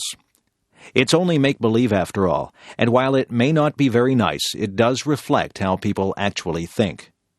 I have now spent over 1,000 days in just such a balloon, but alas, this isn't a game. For most of these 1,000 days, my fellow travelers included the Western hostages in Lebanon and the British businessmen imprisoned in Iran and Iraq, Roger Cooper and Ian Richter. And I had to accept, and did accept, that for most of my countrymen and countrywomen, my plight counted for less than the others. In any choice between us, I'd have been the first to be pitched out of the basket and into the abyss. Our lives teach us who we are, I wrote at the end of my essay, In Food Faith. Some of the lessons have been harsh and difficult to learn. Trapped inside a metaphor, I've often felt the need to redescribe it, to change the terms. This isn't so much a balloon, I've wanted to say, as a bubble, within which I'm simultaneously exposed and sealed off. The bubble floats above and through the world, depriving me of reality, reducing me to an abstraction. For many people, I've ceased to be a human being. I've become an issue, a bother, an affair. Bullet-proofed bubbles, like this one, are reality-proof too. Those who travel in them, like those who wear Tolkien's rings of invisibility, become wraith-like if they're not careful. They get lost. In this phantom space, a man may become the bubble that encases him, and then one day, pop, he's gone forever. It's ridiculous, isn't it, to have to say, but I am a human being, unjustly accused, unjustly embubbled. Or is it I who am being ridiculous as I call out from my bubble, I'm still trapped in here, folks. Somebody, please get me out? Salman Rushdie, Life Under Threat. Out there where you are, in the rich and powerful and lucky West, has it really been so long since religions persecuted people, burning them as heretics, drowning them as witches, that you can't recognize religious persecution when you see it? The original metaphor has reasserted itself. I'm back in the balloon, asking for the right to live. What is my single life worth? Despair whispers in my ear. Not a lot, but I refuse to give in to despair. I refuse to give in to despair because I've been shown love as well as hatred. I know that many people do care and are appalled by the crazy upside-down logic of the post-fatwa world in which a single novelist can be accused of having savaged or mugged a whole community, becoming its tormentor instead of its tarred and feathered victim and the scapegoat for all its discontents. Many people do ask, for example, when a white pop star turned Islamic fanatic speaks approvingly about killing an Indian immigrant, how does the Indian immigrant end up being called the racist? Or again, what minority is smaller and weaker than a minority of one? I refuse to give in to despair, even though for 1,000 days and more I've been put through a degree course in worthlessness, my own personal and specific worthlessness. My first teachers were the mobs marching down distant boulevards, baying for my blood and finding soon enough their echoes on the English streets. I could not understand the force that makes parents hang murderous slogans around their children's necks. I have learned to understand it. It burns books and effigies and thinks itself holy. But at first, as I watched the marchers, I felt them trampling on my heart. Once again, however, I have been saved by instances of fair-mindedness, of goodness. Every time I learn that a reader somewhere has been touched by the satanic verses, moved and entertained and stimulated by it, it arouses deep feelings in me. And there are more and more such readers nowadays, my postbag tells me, readers, including Muslims, who are willing to give my burned, spurned child a fair hearing at long last. Sometimes I think that one day Muslims will be ashamed of what Muslims did in these times, will find the Rushdie affair as improbable as the West now finds martyr burning. One day they may agree that, as the European Enlightenment demonstrated, freedom of thought is precisely freedom from religious control, freedom from accusations of blasphemy. Maybe they'll agree, too, that the row over the satanic verses was at the bottom of an argument about who should have power over the grand narrative, the story of Islam, and that power must belong equally to everyone. That even if my novel were incompetent, its attempt to retell the story would still be important. That if I failed, others must succeed, because those who do not have power over the story that dominates their lives, power to retell it, rethink it, deconstruct it, joke about it, and change it as times change, truly are powerless, because they cannot think new thoughts. Salman Rushdie, Life Under Threat. One day, maybe, but not today. Today my education in worthlessness continues. And what Sal Bellow would call my reality instructors include the media pundit who suggests that a manly death would be better for me than hiding like a rat, the letter writer who points out that of course the trouble is that I look like the devil, and wonders if I have hairy shanks and cloven hooves, the moderate Muslim who writes to say that Muslims find it revolting when I speak about the Iranian death threats. It's not the fatwa that's revolting, you understand, but my mention of it.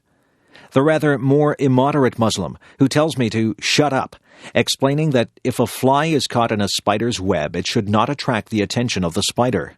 I ask the reader to imagine how it might feel to be intellectually and emotionally bludgeoned from 1,000 different directions every day for 1,000 days and more. Back in the balloon, something longed for and heartening has happened.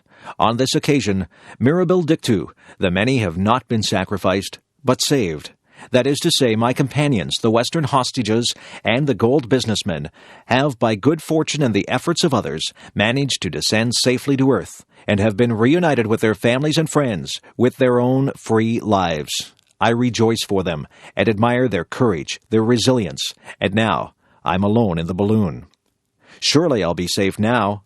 Surely now the balloon will drop safely towards some nearby haven, and I too will be reunited with my life. Surely it's my turn now. But the balloon is over the chasm again, and it's still sinking. I realize that it's carrying a great deal of valuable freight, trading relations, armaments deals, the balance of power in the Gulf. These and other matters of great moment are weighing down the balloon. I hear voices suggesting that if I stay aboard, this precious cargo will be endangered. The national interest is being redefined. Am I being redefined out of it? Am I to be jettisoned after all?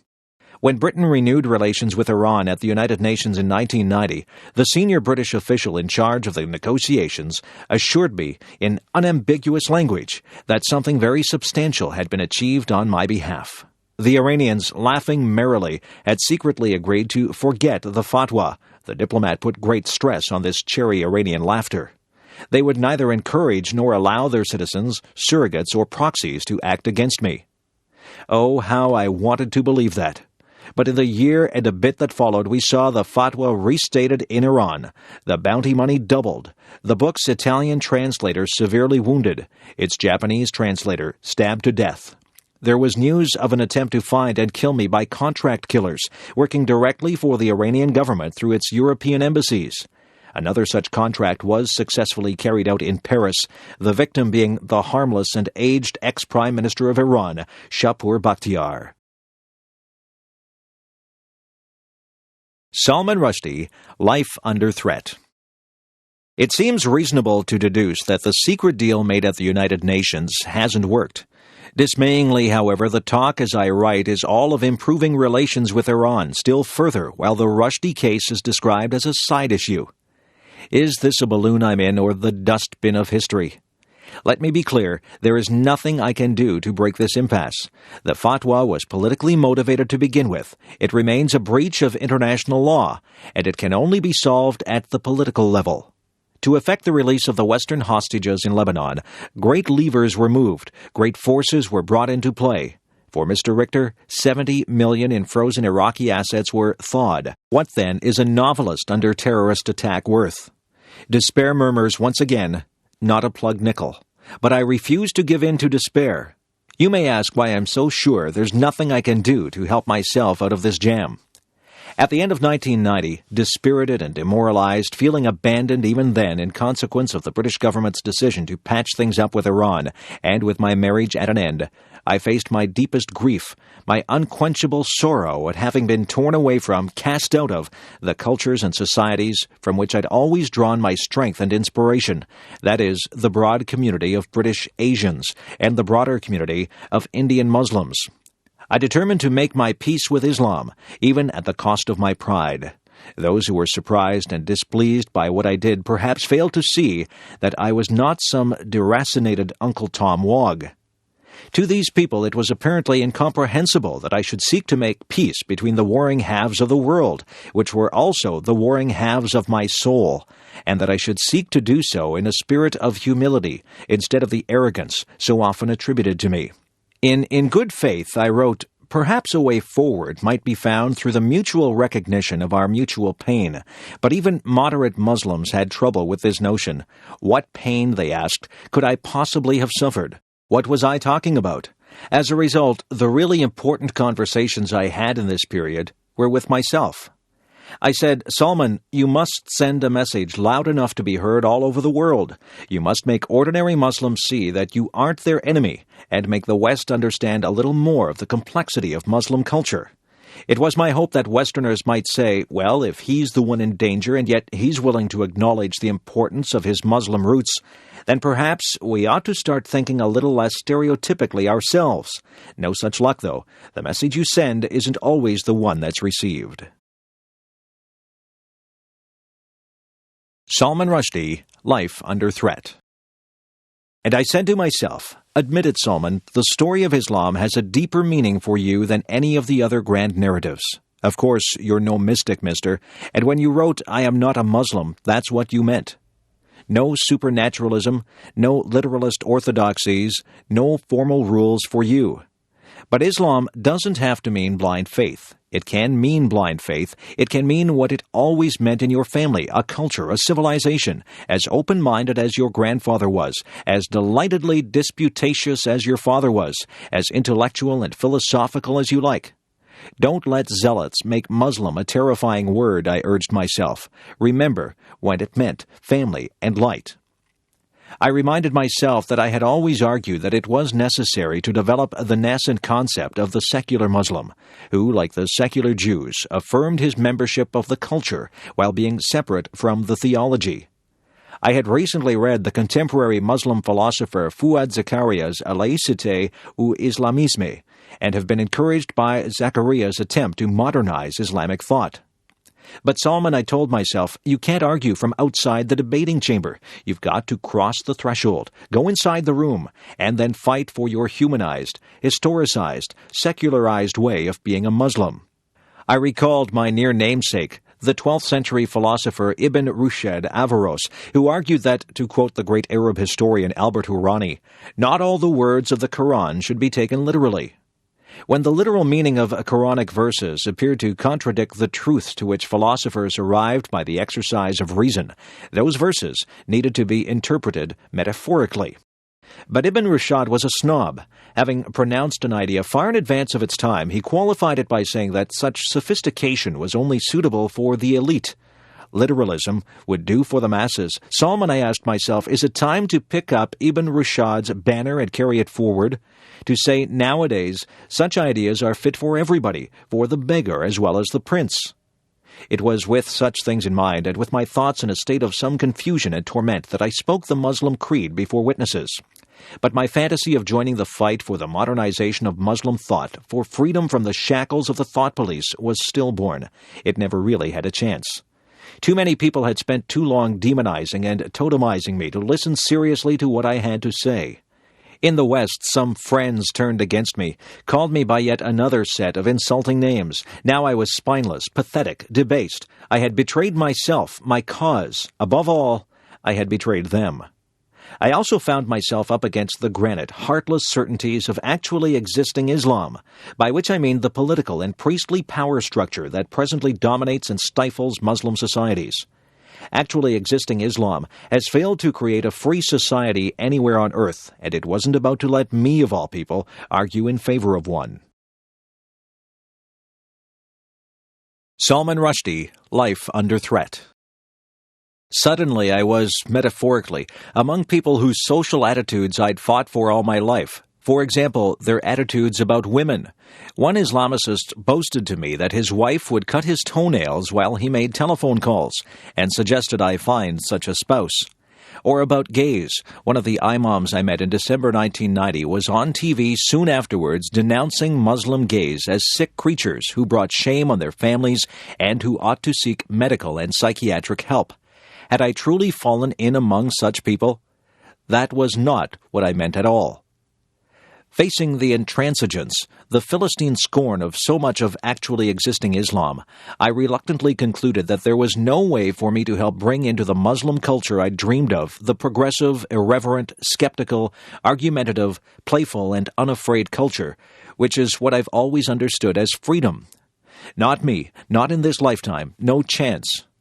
Actually existing Islam, which has all but deified its prophet, a man who always fought passionately against such deification, which has supplanted a priest-free religion by a priest-ridden one, which makes literalism a weapon and redescriptions a crime, which will never let the likes of me in. Ibn Rushdie's ideas were silenced in their time, and throughout the Muslim world today, progressive ideas are in retreat.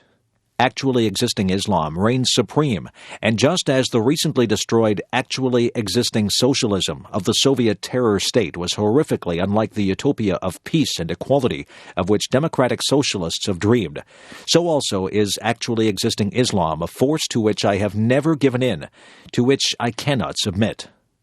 There is a point beyond which conciliation looks like capitulation. I do not believe I passed the point, but others have thought otherwise. I have never disowned my book, nor regretted writing it. I said I was sorry to have offended people because I had not set out to do so, and so I am. I explained that writers do not agree with every word spoken by every character they create, a truism in the world of books, but a continuing mystery to the Satanic Verse's opponents. I have always said that this novel has been traduced. Indeed, the chief benefit of my meeting with the 6 Islamic scholars on Christmas Eve 1990 was that they agreed that the novel had no insulting motives. In Islam, it is a man's intention that counts, I was told. Now we will launch a worldwide campaign on your behalf to explain that there has been a great mistake. All this with much smiling and friendliness and handshaking. It was in this context that I agreed to suspend, not cancel, a paperback edition, to create what I called a space for reconciliation. Salman Rushdie, Life Under Threat. Alas, I overestimated these men. Within days, all but one of them had broken their promises and recommended to vilify me and my work as if we had not shaken hands. I felt most probably I had been a great fool. The suspension of the paperback began at once to look like surrender. In the aftermath of the attacks on my translators, it looks even more craven. It has now been more than 3 years since the Satanic Verses was published. That's a long, long space for reconciliation. Long enough. I accept that I was wrong to have given way on this point. The Satanic Verses must be freely available and easily affordable, if only because if it is not read and studied, then these years will have no meaning. Those who forget the past are condemned to repeat it. Our lives teach us who we are. I have learned the hard way that when you permit anyone else's description of reality to supplant your own, and such descriptions have been raining down on me from security advisors, governments, journalists, archbishops, friends, enemies, mullahs, then you might as well be dead. Obviously, a rigid, blinkered, absolutist worldview is the easiest to keep hold of, whereas the fluid, uncertain, metamorphic picture I've always carried about is rather more vulnerable. Yet I must cling with all my might to that chameleon, that chimera, that space shifter, my own soul. Must hold on to its mischievous, iconoclastic, out-of-step clown instincts, no matter how great the storm. And if that plunges me into contradiction and paradox, so be it. I've lived in that messy ocean all my life. I've fished in it for my art. This turbulent sea was the sea outside my bedroom window in Bombay. It is the sea by which I was born, and which I carry within me wherever I go. Free speech is a non-starter, says one of my Islamic extremist opponents. No, sir, it's not. Free speech is the whole thing, the whole ballgame. Free speech is life itself. That's the end of my speech from this ailing balloon. Now it's time to answer the question, what is my single life worth? Is it worth more or less than the fat contracts and political treaties that are in here with me?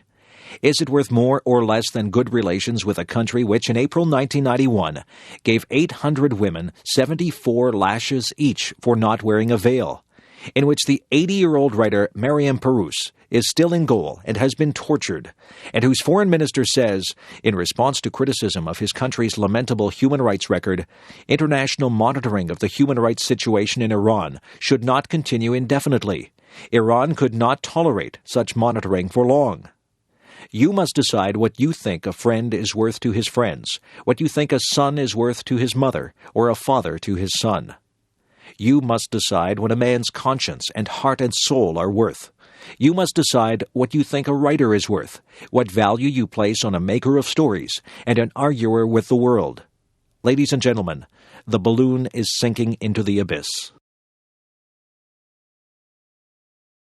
Pope John Paul II, the defense of Poland. Our Lady of Jasna Gora is the teacher of true love for all, and this is particularly important for you, dear young people. In you, in fact, is decided that form of love which all of your life will have, and through you, human life on Polish soil. The matrimonial, family, social, and national form, but also the priestly, religious, and missionary one. Every life is determined and evaluated by the interior form of love. Tell me what you love, and I will tell you who you are. I watch. How beautiful it is that this word is found in the call of Jasna Gora. It possesses a profound evangelical ancestry. Christ says many times, watch, Matthew 26:41. Perhaps also from the gospel it passed into the tradition of scouring. In the call of Jasna Gora, it is the essential element of the reply that we wish to give to the love by which we are surrounded in the sign of the sacred icon. The response to this love must be precisely the fact that I watch. What does it mean, I watch? It means that I make an effort to be a person with a conscience. I do not stifle this conscience, and I do not deform it. I call good and evil by name, and I do not blur them. I develop in myself what is good, and I seek to correct what is evil by overcoming it in myself. This is a fundamental problem which can never be minimized or put on a secondary level. No, it is everywhere, and always a matter of the first importance. Its importance is all the greater in proportion to the increase of circumstances which seem to favor our tolerance of evil, and the fact that we easily excuse ourselves from this, especially if adults do so. My dear friends, it is up to you to put up a firm barrier against immorality, a barrier, I say, to those social vices which I will not here call by name, but which you yourselves are perfectly aware of. You must demand this of yourselves, even if others do not demand it of you. Historical experiences tell us how much the immorality of certain periods cost the whole nation. Today, when we are fighting for the future form of our social life, remember that this form depends on what people will be like. Therefore, watch. Christ said to the apostles during his prayer in Gethsemane, "Watch and pray that you may not enter into temptation." Matthew 26:41. I watch also means I see another. I do not close in on myself, in a narrow search for my own interests, my own judgments. I watch means love of neighbor. It means fundamental, interhuman solidarity. Before the mother of Jasna Gora, I wish to give thanks for all the proofs of this solidarity which have been given by my compatriots, including Polish youth, in the difficult period of not many months ago. It would be difficult for me to enumerate here all the forms of this solicitude which surrounded those who were interned, imprisoned, dismissed from work, and also their families. You know this better than I. I received only sporadic news about it. Pope John Paul II, the defense of Poland. May this good thing, which appeared in so many places and so many ways, never cease on Polish soil.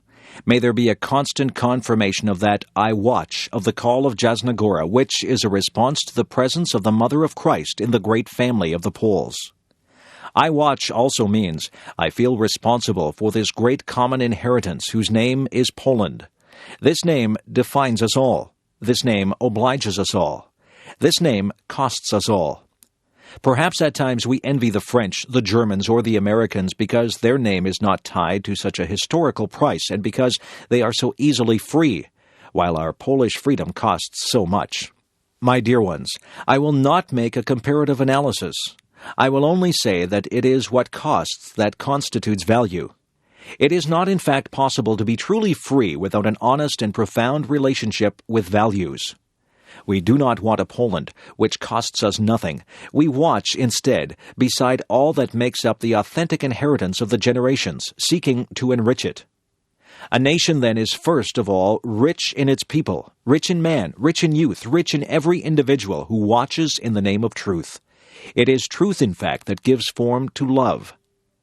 My dear young friends, before our common mother and the queen of our hearts, I desire finally to say to you that she knows your sufferings, your difficult youth, your sense of injustice and humiliation, the lack of prospects for the future that is so often felt, perhaps the temptations to flee to some other world.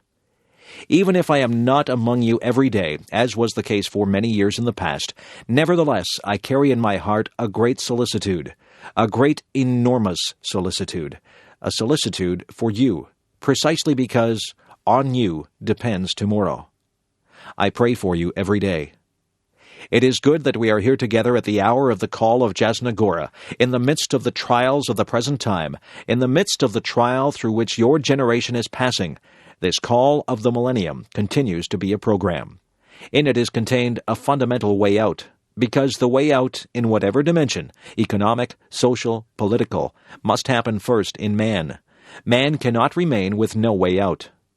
Mother of Jasna Gora, you who have been given to us by Providence for the defense of the Polish nation, accept this evening this call of the Polish youth, together with the Polish Pope, and help us to persevere in hope. Amen. Richard Nixon, Farewell Speech. You are here to say goodbye to us, and we don't have a good word for it in English. The best is au revoir. We will see you again. Sure, we have done some things wrong in this administration, and the top man always takes the responsibility, and I have never ducked it.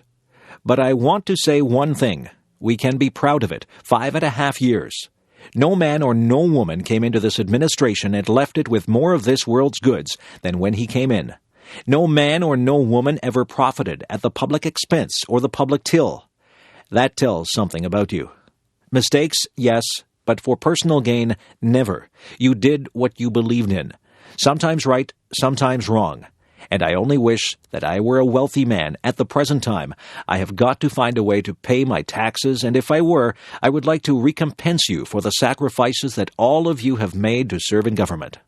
But you are getting something in government, and I want you to tell this to your children, and I hope the nation's children will hear it too. Something in government service that is far more important than money. It is a cause bigger than yourself. It is the cause of making this the greatest nation in the world, the leader of the world, because without our leadership, the world will know nothing but war, possibly starvation, or worse in the years ahead. With our leadership, it will know peace. It will know plenty. We think sometimes when things happen that don't go the right way, we think that when you don't pass the bar exam the first time, I happened to, but I was just lucky. I mean, my writing was so poor, the bar examiner said, "We have just got to let the guy through." We think that when someone dear to us dies, we think that when we lose an election, we think that when we suffer a defeat, that all is ended. Not true. It is only a beginning, always. The young must know it. The old must know it. It must always sustain us, because the greatness comes not when things go always good for you, but the greatness comes, and you are really tested, when you take some knocks, some disappointments, when sadness comes, because only if you have been in the deepest valley can you ever know how magnificent it is to be on the highest mountain. Tony Benn, The Importance of Democracy. Some people genuinely believe that we shall never get social justice from the British government, but we shall get it from Jacques Delors. They believe that a good king is better than a bad parliament. I have never taken that view. Others believe that the change is inevitable and that the common currency will protect us from inflation and will provide a wage policy. They believe that it will control speculation and that Britain cannot survive alone. None of those arguments persuade me because the argument has never been about sovereignty. I do not know what a sovereign is, apart from the one that used to be in gold and the Pope who is sovereign in the Vatican. We are talking about democracy. No nation, not even the great United States, which could, for all I know, be destroyed by a nuclear weapon from a third world country, has the power to impose its will on other countries. We are discussing whether the British people are to be allowed to elect those who make the laws under which they are governed. The argument is nothing to do with whether we should get more maternity leave from Madame Papandreou than from Madame Thatcher. That is not the issue. I recognize that when the members of the three front benches agree, I am in a minority. My next job, therefore, is to explain to the people of Chesterfield what we have decided. I will say first, my dear constituents, in future you will be governed by people whom you do not elect and cannot remove. I am sorry about it. They may give you better creches and shorter working hours, but you cannot remove them. I know that it sounds negative, but I have always thought it is positive to say that the important thing about democracy is that we can remove without bloodshed the people who govern us. We can get rid of a Callaghan, a Wilson, or even a Right Honourable Lady by internal processes. We can get rid of a Right Honourable Member for Huntington, Mr. Major. But that cannot be done in the structure that it is proposed. Even if one likes the policies of the people in Europe, one cannot get rid of them. Secondly, we say to my favourite friends, the Chartists and suffragettes, all your struggles to get control of the ballot box were a waste of time. We shall be run in future by a few white persons, as in 1832. The instrument, I might add, is the royal prerogative of treaty-making. For the first time since 1649, the Crown makes the laws, advised, I admit, by the Prime Minister. We must ask what will happen when people realize what we have done. We have had a marvelous debate about Europe, but none of us has discussed our relationship with the people who sent us here. Honourable members have expressed views on Albania and the Baltic states. I have been dazzled by the knowledge of the continent of which we are all part. No one has spoken about how he or she got here and what we were sent here to do. Tony Benn, The Importance of Democracy. If people lose the power to sack their government, one of several things happens. First, people may just slope off. Apathy could destroy democracy. When the turnout drops below 50%, we are in danger. The second thing that people can do is to riot. Riot is an old-fashioned method for drawing the attention of the government to what is wrong. It is difficult for an elected person to admit it, but the riot at Strangeways produced some prison reforms. Riot has historically played a much larger part in British politics than we are ever allowed to know. Thirdly, nationalism can arise. Instead of blaming the Treaty of Rome, people say it is those Germans or it is the French. Nationalism is built out of frustration that people feel when they cannot get their way through the ballot box. With nationalism comes repression. I hope that it is not pessimistic. In my view, it is not, to say that democracy hangs by a thread in every country of the world. Unless we can offer people a peaceful route to the resolution of injustices through the ballot box, they will not listen to a House that has blocked off that route. There are many alternatives open to us. One honourable member said that he was young and had not fought in the war. He looked at a new Europe. But there have been 5 Europes this century. There was one run by the King, the Kaiser, and the Tsar. They were all cousins, so that was very comfortable. They were all Queen Victoria's grandsons. And there was no nonsense about human rights when Queen Victoria's grandsons repressed people. Then there was the Russian Revolution. Then there was the interwar period. Then there was the Anglo-Soviet alliance. Then there was the Cold War. Now we have a Boris Yeltsin who has joined the Monday Club. There have been so many Europes. This is not the only Europe on offer. I understand that my honourable friend, the member for Sunderland South, Mr. Muleary, is a Democratic Federalist, as is my honourable friend, the member for Derbyshire North East, Mr. Barnes. They want an American-type constitution for Europe. It could be that our laws would hang on which way the Albanian members voted. I could not complain about that because that is democracy. However, it is unworkable. It is like trying to get an elephant to dance through a minefield. But it would be democratic.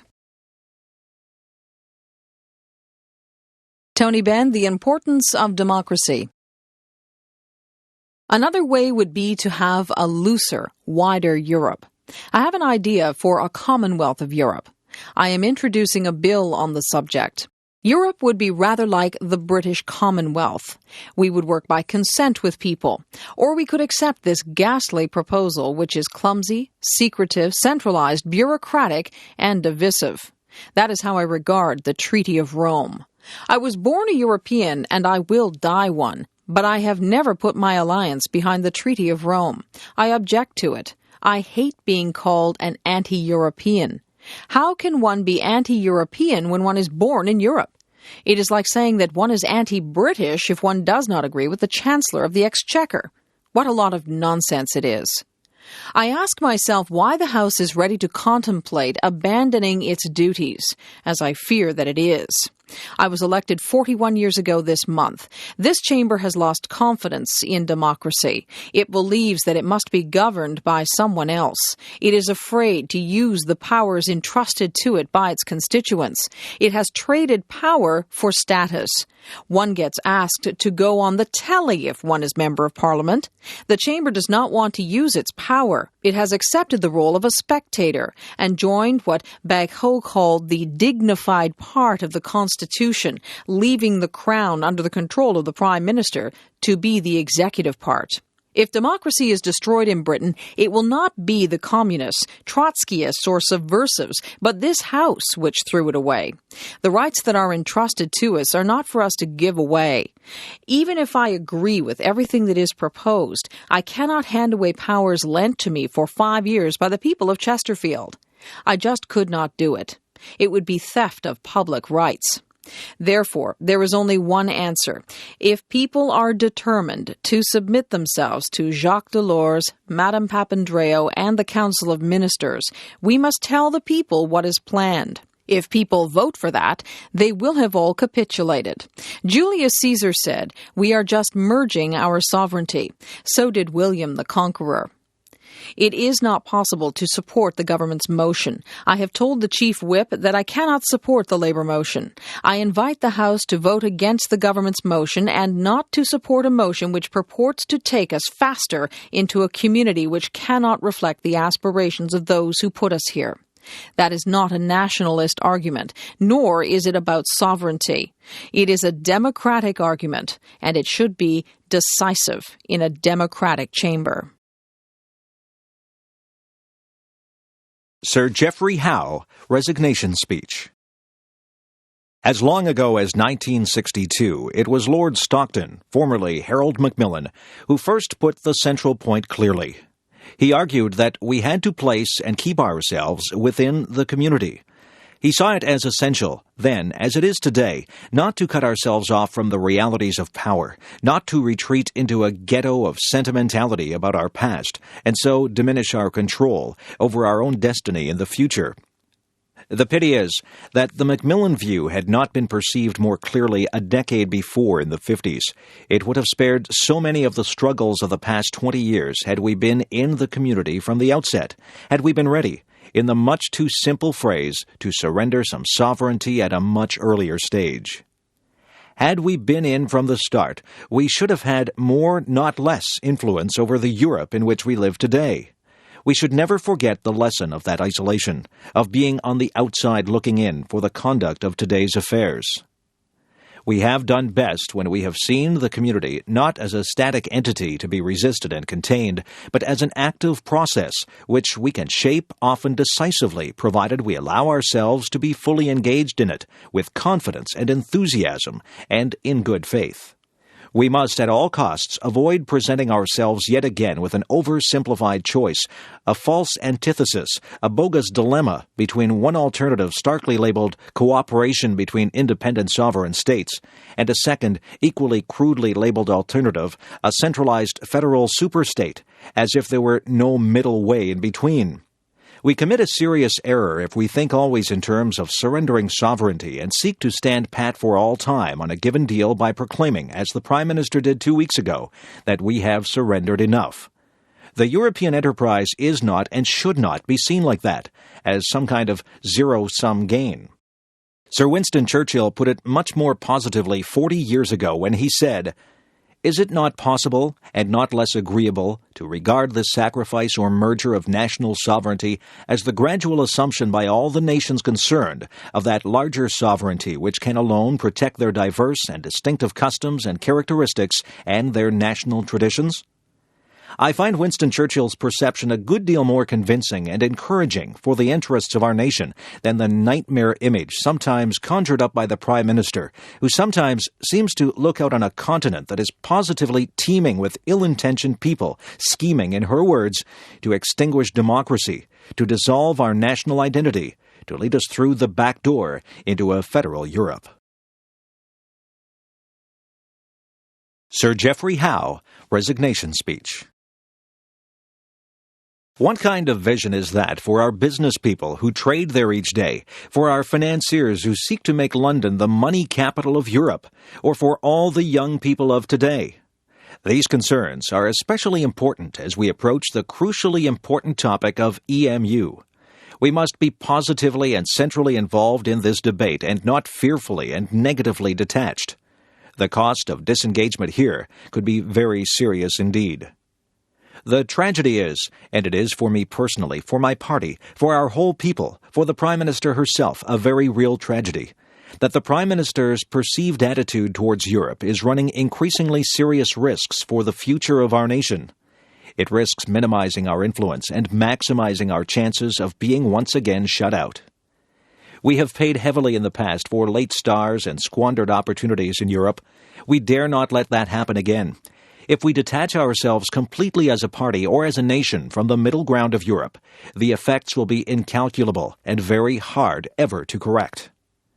In my letter of resignation, which I tendered with the utmost sadness and dismay, I said that cabinet government is about trying to persuade one another from within. That was my commitment to government by persuasion, persuading colleagues and nation. I have tried to do that as Foreign Secretary and since, but realize now that the task has become futile, of trying to stretch the meaning of words beyond what was credible, of trying to pretend there was a common policy when every step forward risked being subverted by some casual comment or impulsive answer. The conflict of loyalty is loyalty to the Prime Minister, and after more than 2 decades together, that instinct of loyalty is still very real, and the loyalty to what I perceive to be the true interests of this nation. That conflict of loyalty has become all too great. I no longer believe it is possible to resolve that conflict from within this government. That is why I have resigned. In doing so, I have done what I believe to be right for my party and my country. The time has come for others to consider their response to the tragic conflict of loyalty with which I have wrestled myself for perhaps too long. Video designed by English7levels.com. Mario Cuomo. 10 days ago, President Reagan admitted that although some people in this country seem to be doing well nowadays, others were unhappy and even worried about themselves, their families, and their futures. The president said he didn't understand that fear. He said, "Why, this country is a shining city on a hill." The president is right. In many ways, we are a shining city on a hill. But the hard truth is that not everyone is sharing in this city's splendor and glory. A shining city is perhaps all the president sees from the portico of the White House and the veranda of his ranch, where everyone seems to be doing well.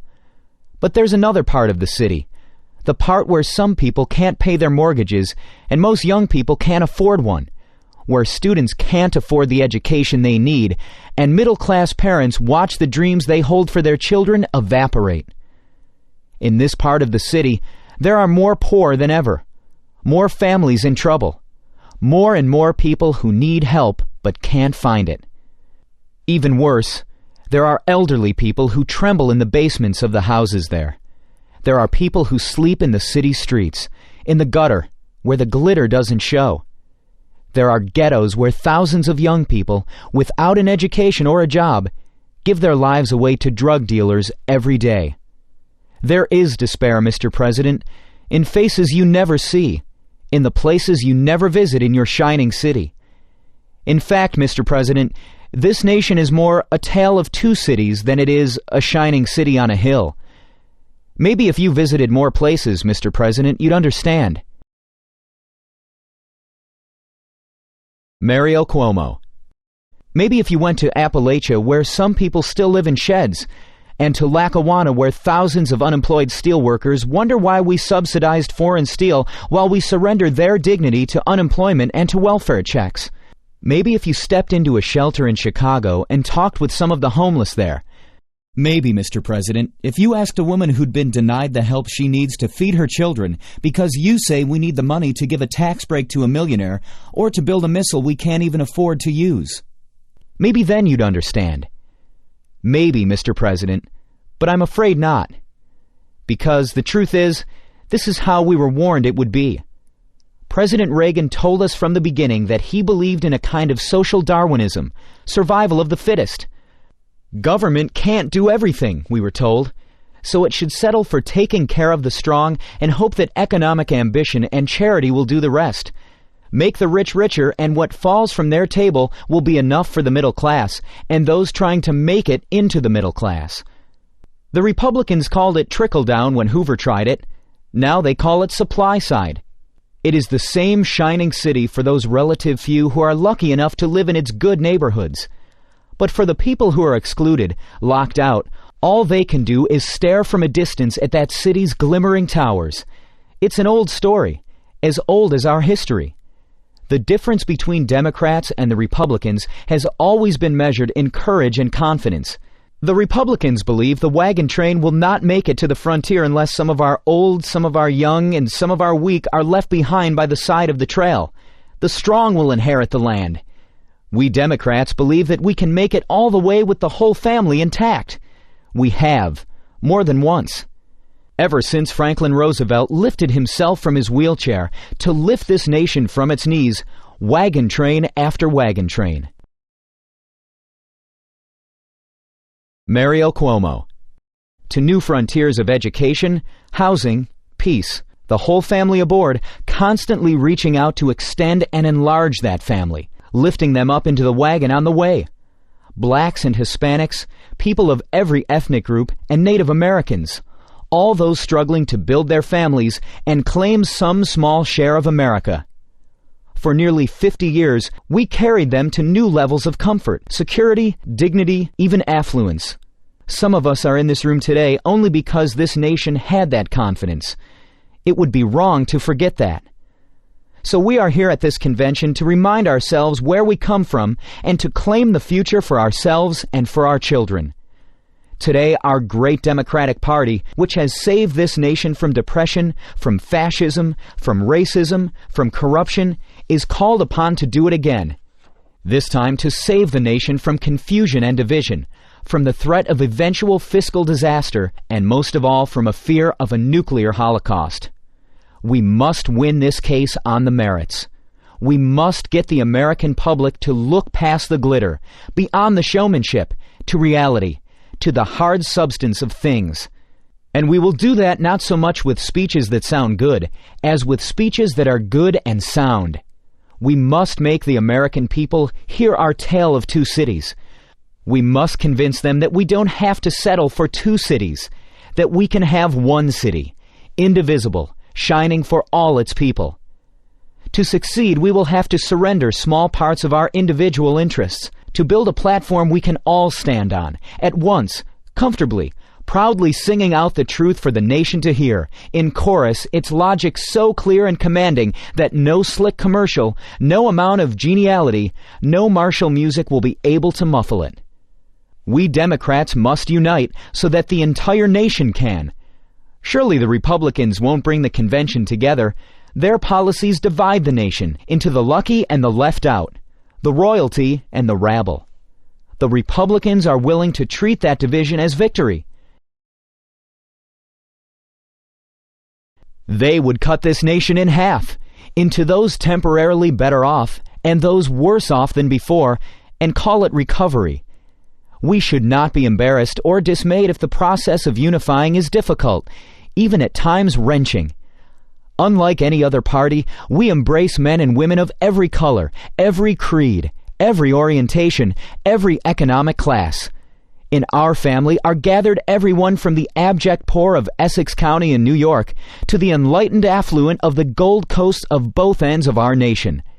And in between is the heart of our constituency, the middle class, the people not rich enough to be worry-free, but not poor enough to be on welfare. Those who work for a living because they have to. White-collar and blue-collar. Young professionals, men and women in small business desperate for the capital and contracts they need to prove their worth. We speak for the minorities who have not yet entered the mainstream. For ethnics who want to add their culture to the mosaic that is America. For women, indignant that we refuse to etch into our governmental commandments the simple rule, "Thou shalt not sin against equality." A commandment so obvious it can be spelled in 3 letters, ERA.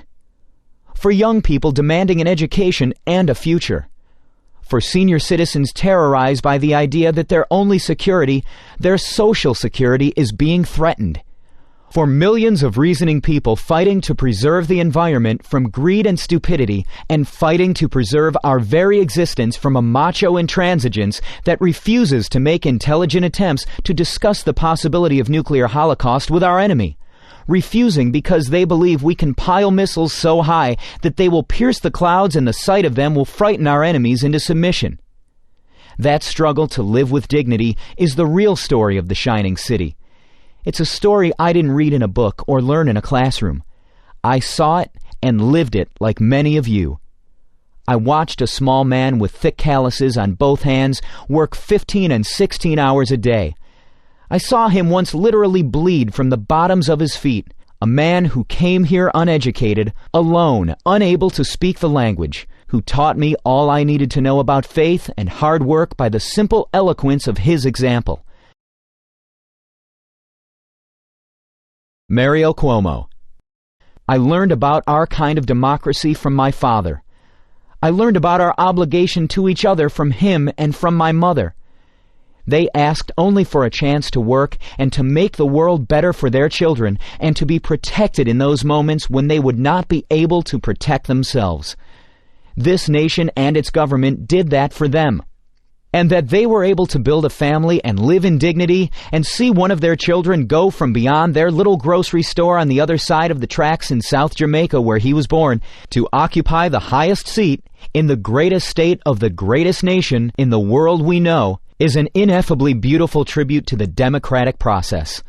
We Democrats still have a dream. We still believe in this nation's future. And this is our answer, our credo.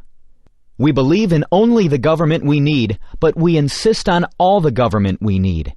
We believe in a government characterized by fairness and reasonableness, a reasonableness that goes beyond labels, that doesn't distort or promise to do what it knows it can't do. A government strong enough to use the words love and compassion, and smart enough to convert our noblest aspirations into practical realities. We believe in encouraging the talented, but we believe that while survival of the fittest may be a good working description of the process of evolution, a government of humans should elevate itself to a higher order, one which fills the gaps left by a chance or a wisdom we don't understand. We would rather have laws written by the patron of this great city, the man called the world's most sincere Democrat, St. Francis of Assisi, than laws written by Darwin. We believe, as Democrats, that a society as blessed as ours, the most affluent democracy in the world's history that can spend trillions on instruments of destruction, ought to be able to help the middle class in its struggle, ought to be able to find work for all who can do it, room at the table, shelter for the homeless, care for the elderly and infirm, hope for the destitute.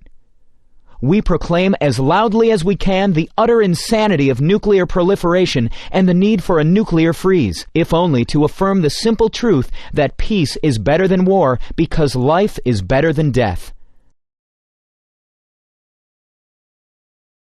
Mario Cuomo. We believe in firm but fair law and order, in the union movement, in privacy for people, openness by government, civil rights and human rights. We believe in a single fundamental idea that describes better than most textbooks and any speech what a proper government should be. The idea of family, mutuality, the sharing of benefits and burdens for the good of all, feeling one another's pain, sharing one another's blessings, reasonably, honestly, fairly, without respect to race or sex or geography or political affiliation. We believe we must be the family of America, recognizing that at the heart of the matter we are bound one to another, that the problems of a retired school teacher in Duluth are our problems, that the future of the child in Buffalo is our future. The struggle of a disabled man in Boston to survive, to live decently, is our struggle. The hunger of a woman in Little Rock, our hunger. The failure anywhere to provide what reasonably we might to avoid pain is our failure. For 50 years, we Democrats created a better future for our children, using traditional democratic principles as a fixed beacon, giving us direction and purpose, but constantly innovating, adapting to new realities. Roosevelt's alphabet programs, Truman's NATO and the GI Bill of Rights, Kennedy's intelligent tax incentives and the Alliance for Progress, Johnson's civil rights, Carter's human rights, and the nearly miraculous Camp David peace accord. We will have America's first woman vice president, the child of immigrants, a New Yorker, opening with one magnificent stroke a whole new frontier for the United States. It will happen if we make it happen.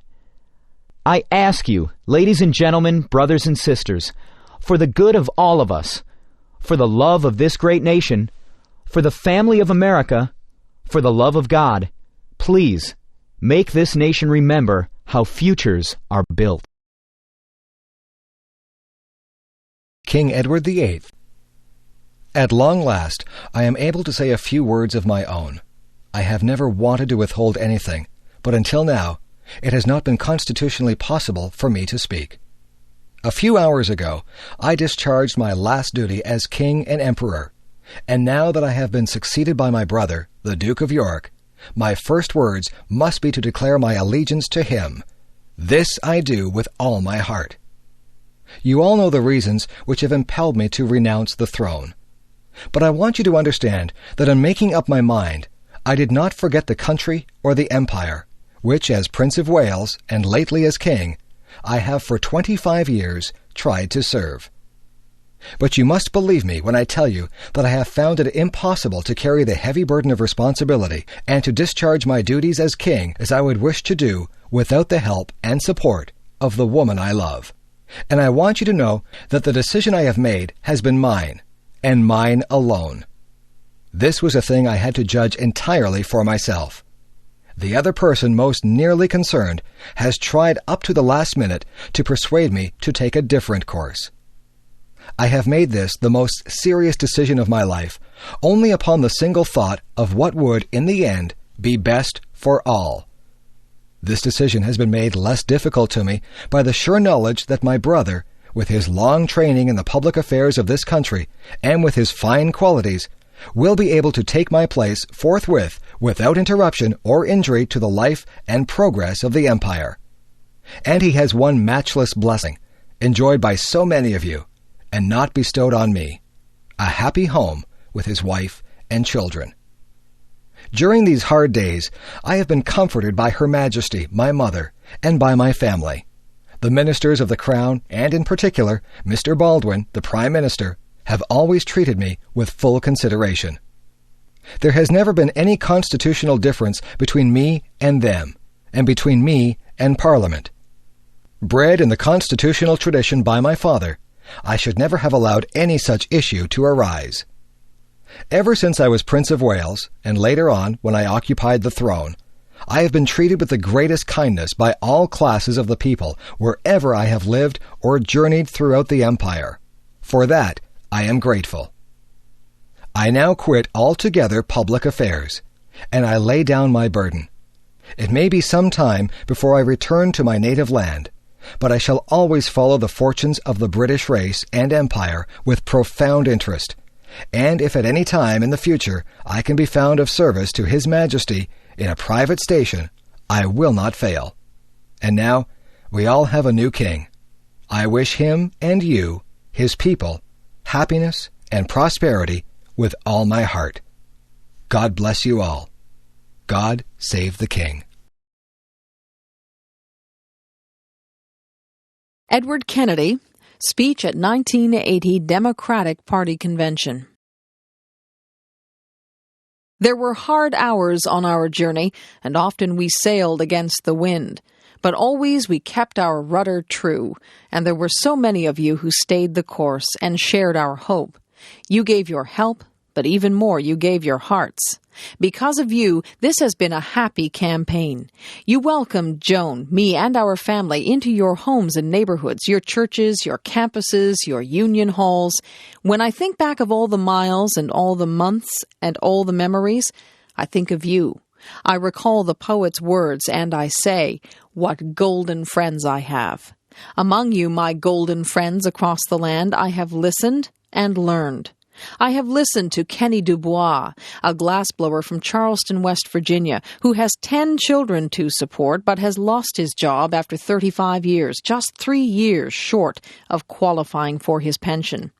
I have listened to the grandmother in East Oakland who no longer has a phone to call her grandchildren because she gave it up to pay the rent on her small apartment. I have listened to young workers out of work, to students without tuition for college, and to families without the chance to own a home. I have seen the closed factories and the stalled assembly lines of Anderson, Indiana, and Southgate, California, and I have seen too many, far too many idle men and women desperate to work.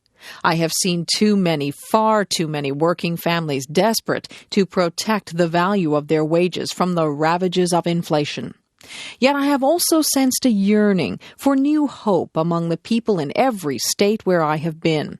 And I have felt it in their handshakes, I saw it in their faces, and I shall never forget the mothers who carried children to our rallies. I shall always remember the elderly who have lived in an America of high purpose and who believe that it can all happen again. Tonight, in their name, I have come here to speak for them, and for their sake, I ask you to stand with them. On their behalf, I ask you to restate and reaffirm the timeless truth of our party. I congratulate President Carter on his victory here. I am confident that the Democratic Party will reunite on the basis of democratic principles, and that together we will march towards a democratic victory in 1980. And someday, long after this convention, long after the signs come down, and the crowds stop cheering, and the bands stop playing, may it be said of our campaign that we kept the faith. May it be said of our party in 1980 that we found our faith again. And may it be said of us, both in dark passages and in bright days, in the words of Tennyson that my brothers quoted and loved, and that have special meaning for me now. I am a part of all that I have met. Though much is taken, much abides. That which we are, we are. One equal temper of heroic hearts, strong in will, to strive, to seek, to find, and not to yield. For me, a few hours ago, this campaign came to an end. For all those whose cares have been our concern, the work goes on, the cause endures, the hope still lives, and the dream shall never die.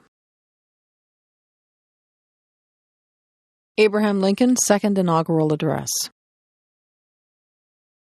Fellow countrymen, at this second appearing to take the oath of the presidential office, there is less occasion for an extended address than there was at the first. Then a statement, somewhat in detail, of a course to be pursued seemed fitting and proper. Now at the expiration of 4 years, during which public declarations have been constantly called forth on every point and phase of the great contest which still absorbs the attention and engrosses the energies of the nation, little that is new could be presented. The progress of our arms, upon which all else chiefly depends, is as well known to the public as to myself, and it is, I trust, reasonably satisfactory and encouraging to all. With high hope for the future, no prediction in regard to it is ventured. On the occasion corresponding to this 4 years ago, all thoughts were anxiously directed to an impending civil war. All dreaded it. All sought to avert it.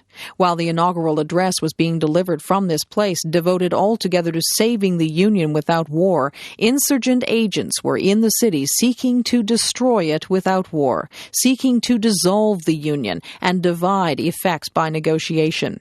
Both parties deprecated war, but one of them would make war rather than let the nation survive, and the other would accept war rather than let it perish. And the war came. 1/8 of the whole population were colored slaves, not distributed generally over the Union, but localized in the southern part of it. These slaves constituted a peculiar and powerful interest. All knew that this interest was somehow the cause of the war. To strengthen, perpetuate, and extend this interest was the object for which the insurgents would rend the Union even by war, while the government claimed no right to do more than to restrict the territorial enlargement of it. Neither party expected for the war the magnitude or the duration which it has already attained. Neither anticipated that the cause of the conflict might cease with, or even before the conflict itself should cease. Each looked for an easier triumph, and a result less fundamental and astounding. Both read the same Bible and pray to the same God, and each invokes his aid against the other. It may seem strange that any men would dare to ask a just God's assistance in wringing their bread from the sweat of other men's faces. But let us judge not, that we be not judged. The prayers of both could not be answered. That of neither has been answered fully. The Almighty has his own purposes. Woe unto the world because of offenses, for it must needs be that offenses come. But woe to that man by whom the offense cometh. If we shall suppose that American slavery is one of those offenses which, in the providence of God, must needs come, but which, having continued through his appointed time, he now wills to remove, and that he gives to both North and South this terrible war as the woe due to those by whom the offense came, shall we discern therein any departure from those divine attributes which the believers in a living God always ascribe to him? Fondly do we hope, fervently do we pray, that this mighty scourge of war may speedily pass away. Yet if God wills that it continue until all the wealth piled by the bondsman's 250 years of unrequited toil shall be sunk, and until every drop of blood drawn with the lash shall be paid by another drawn with the sword, as was said 3,000 years ago, so still it must be said, the judgments of the Lord are true and righteous altogether.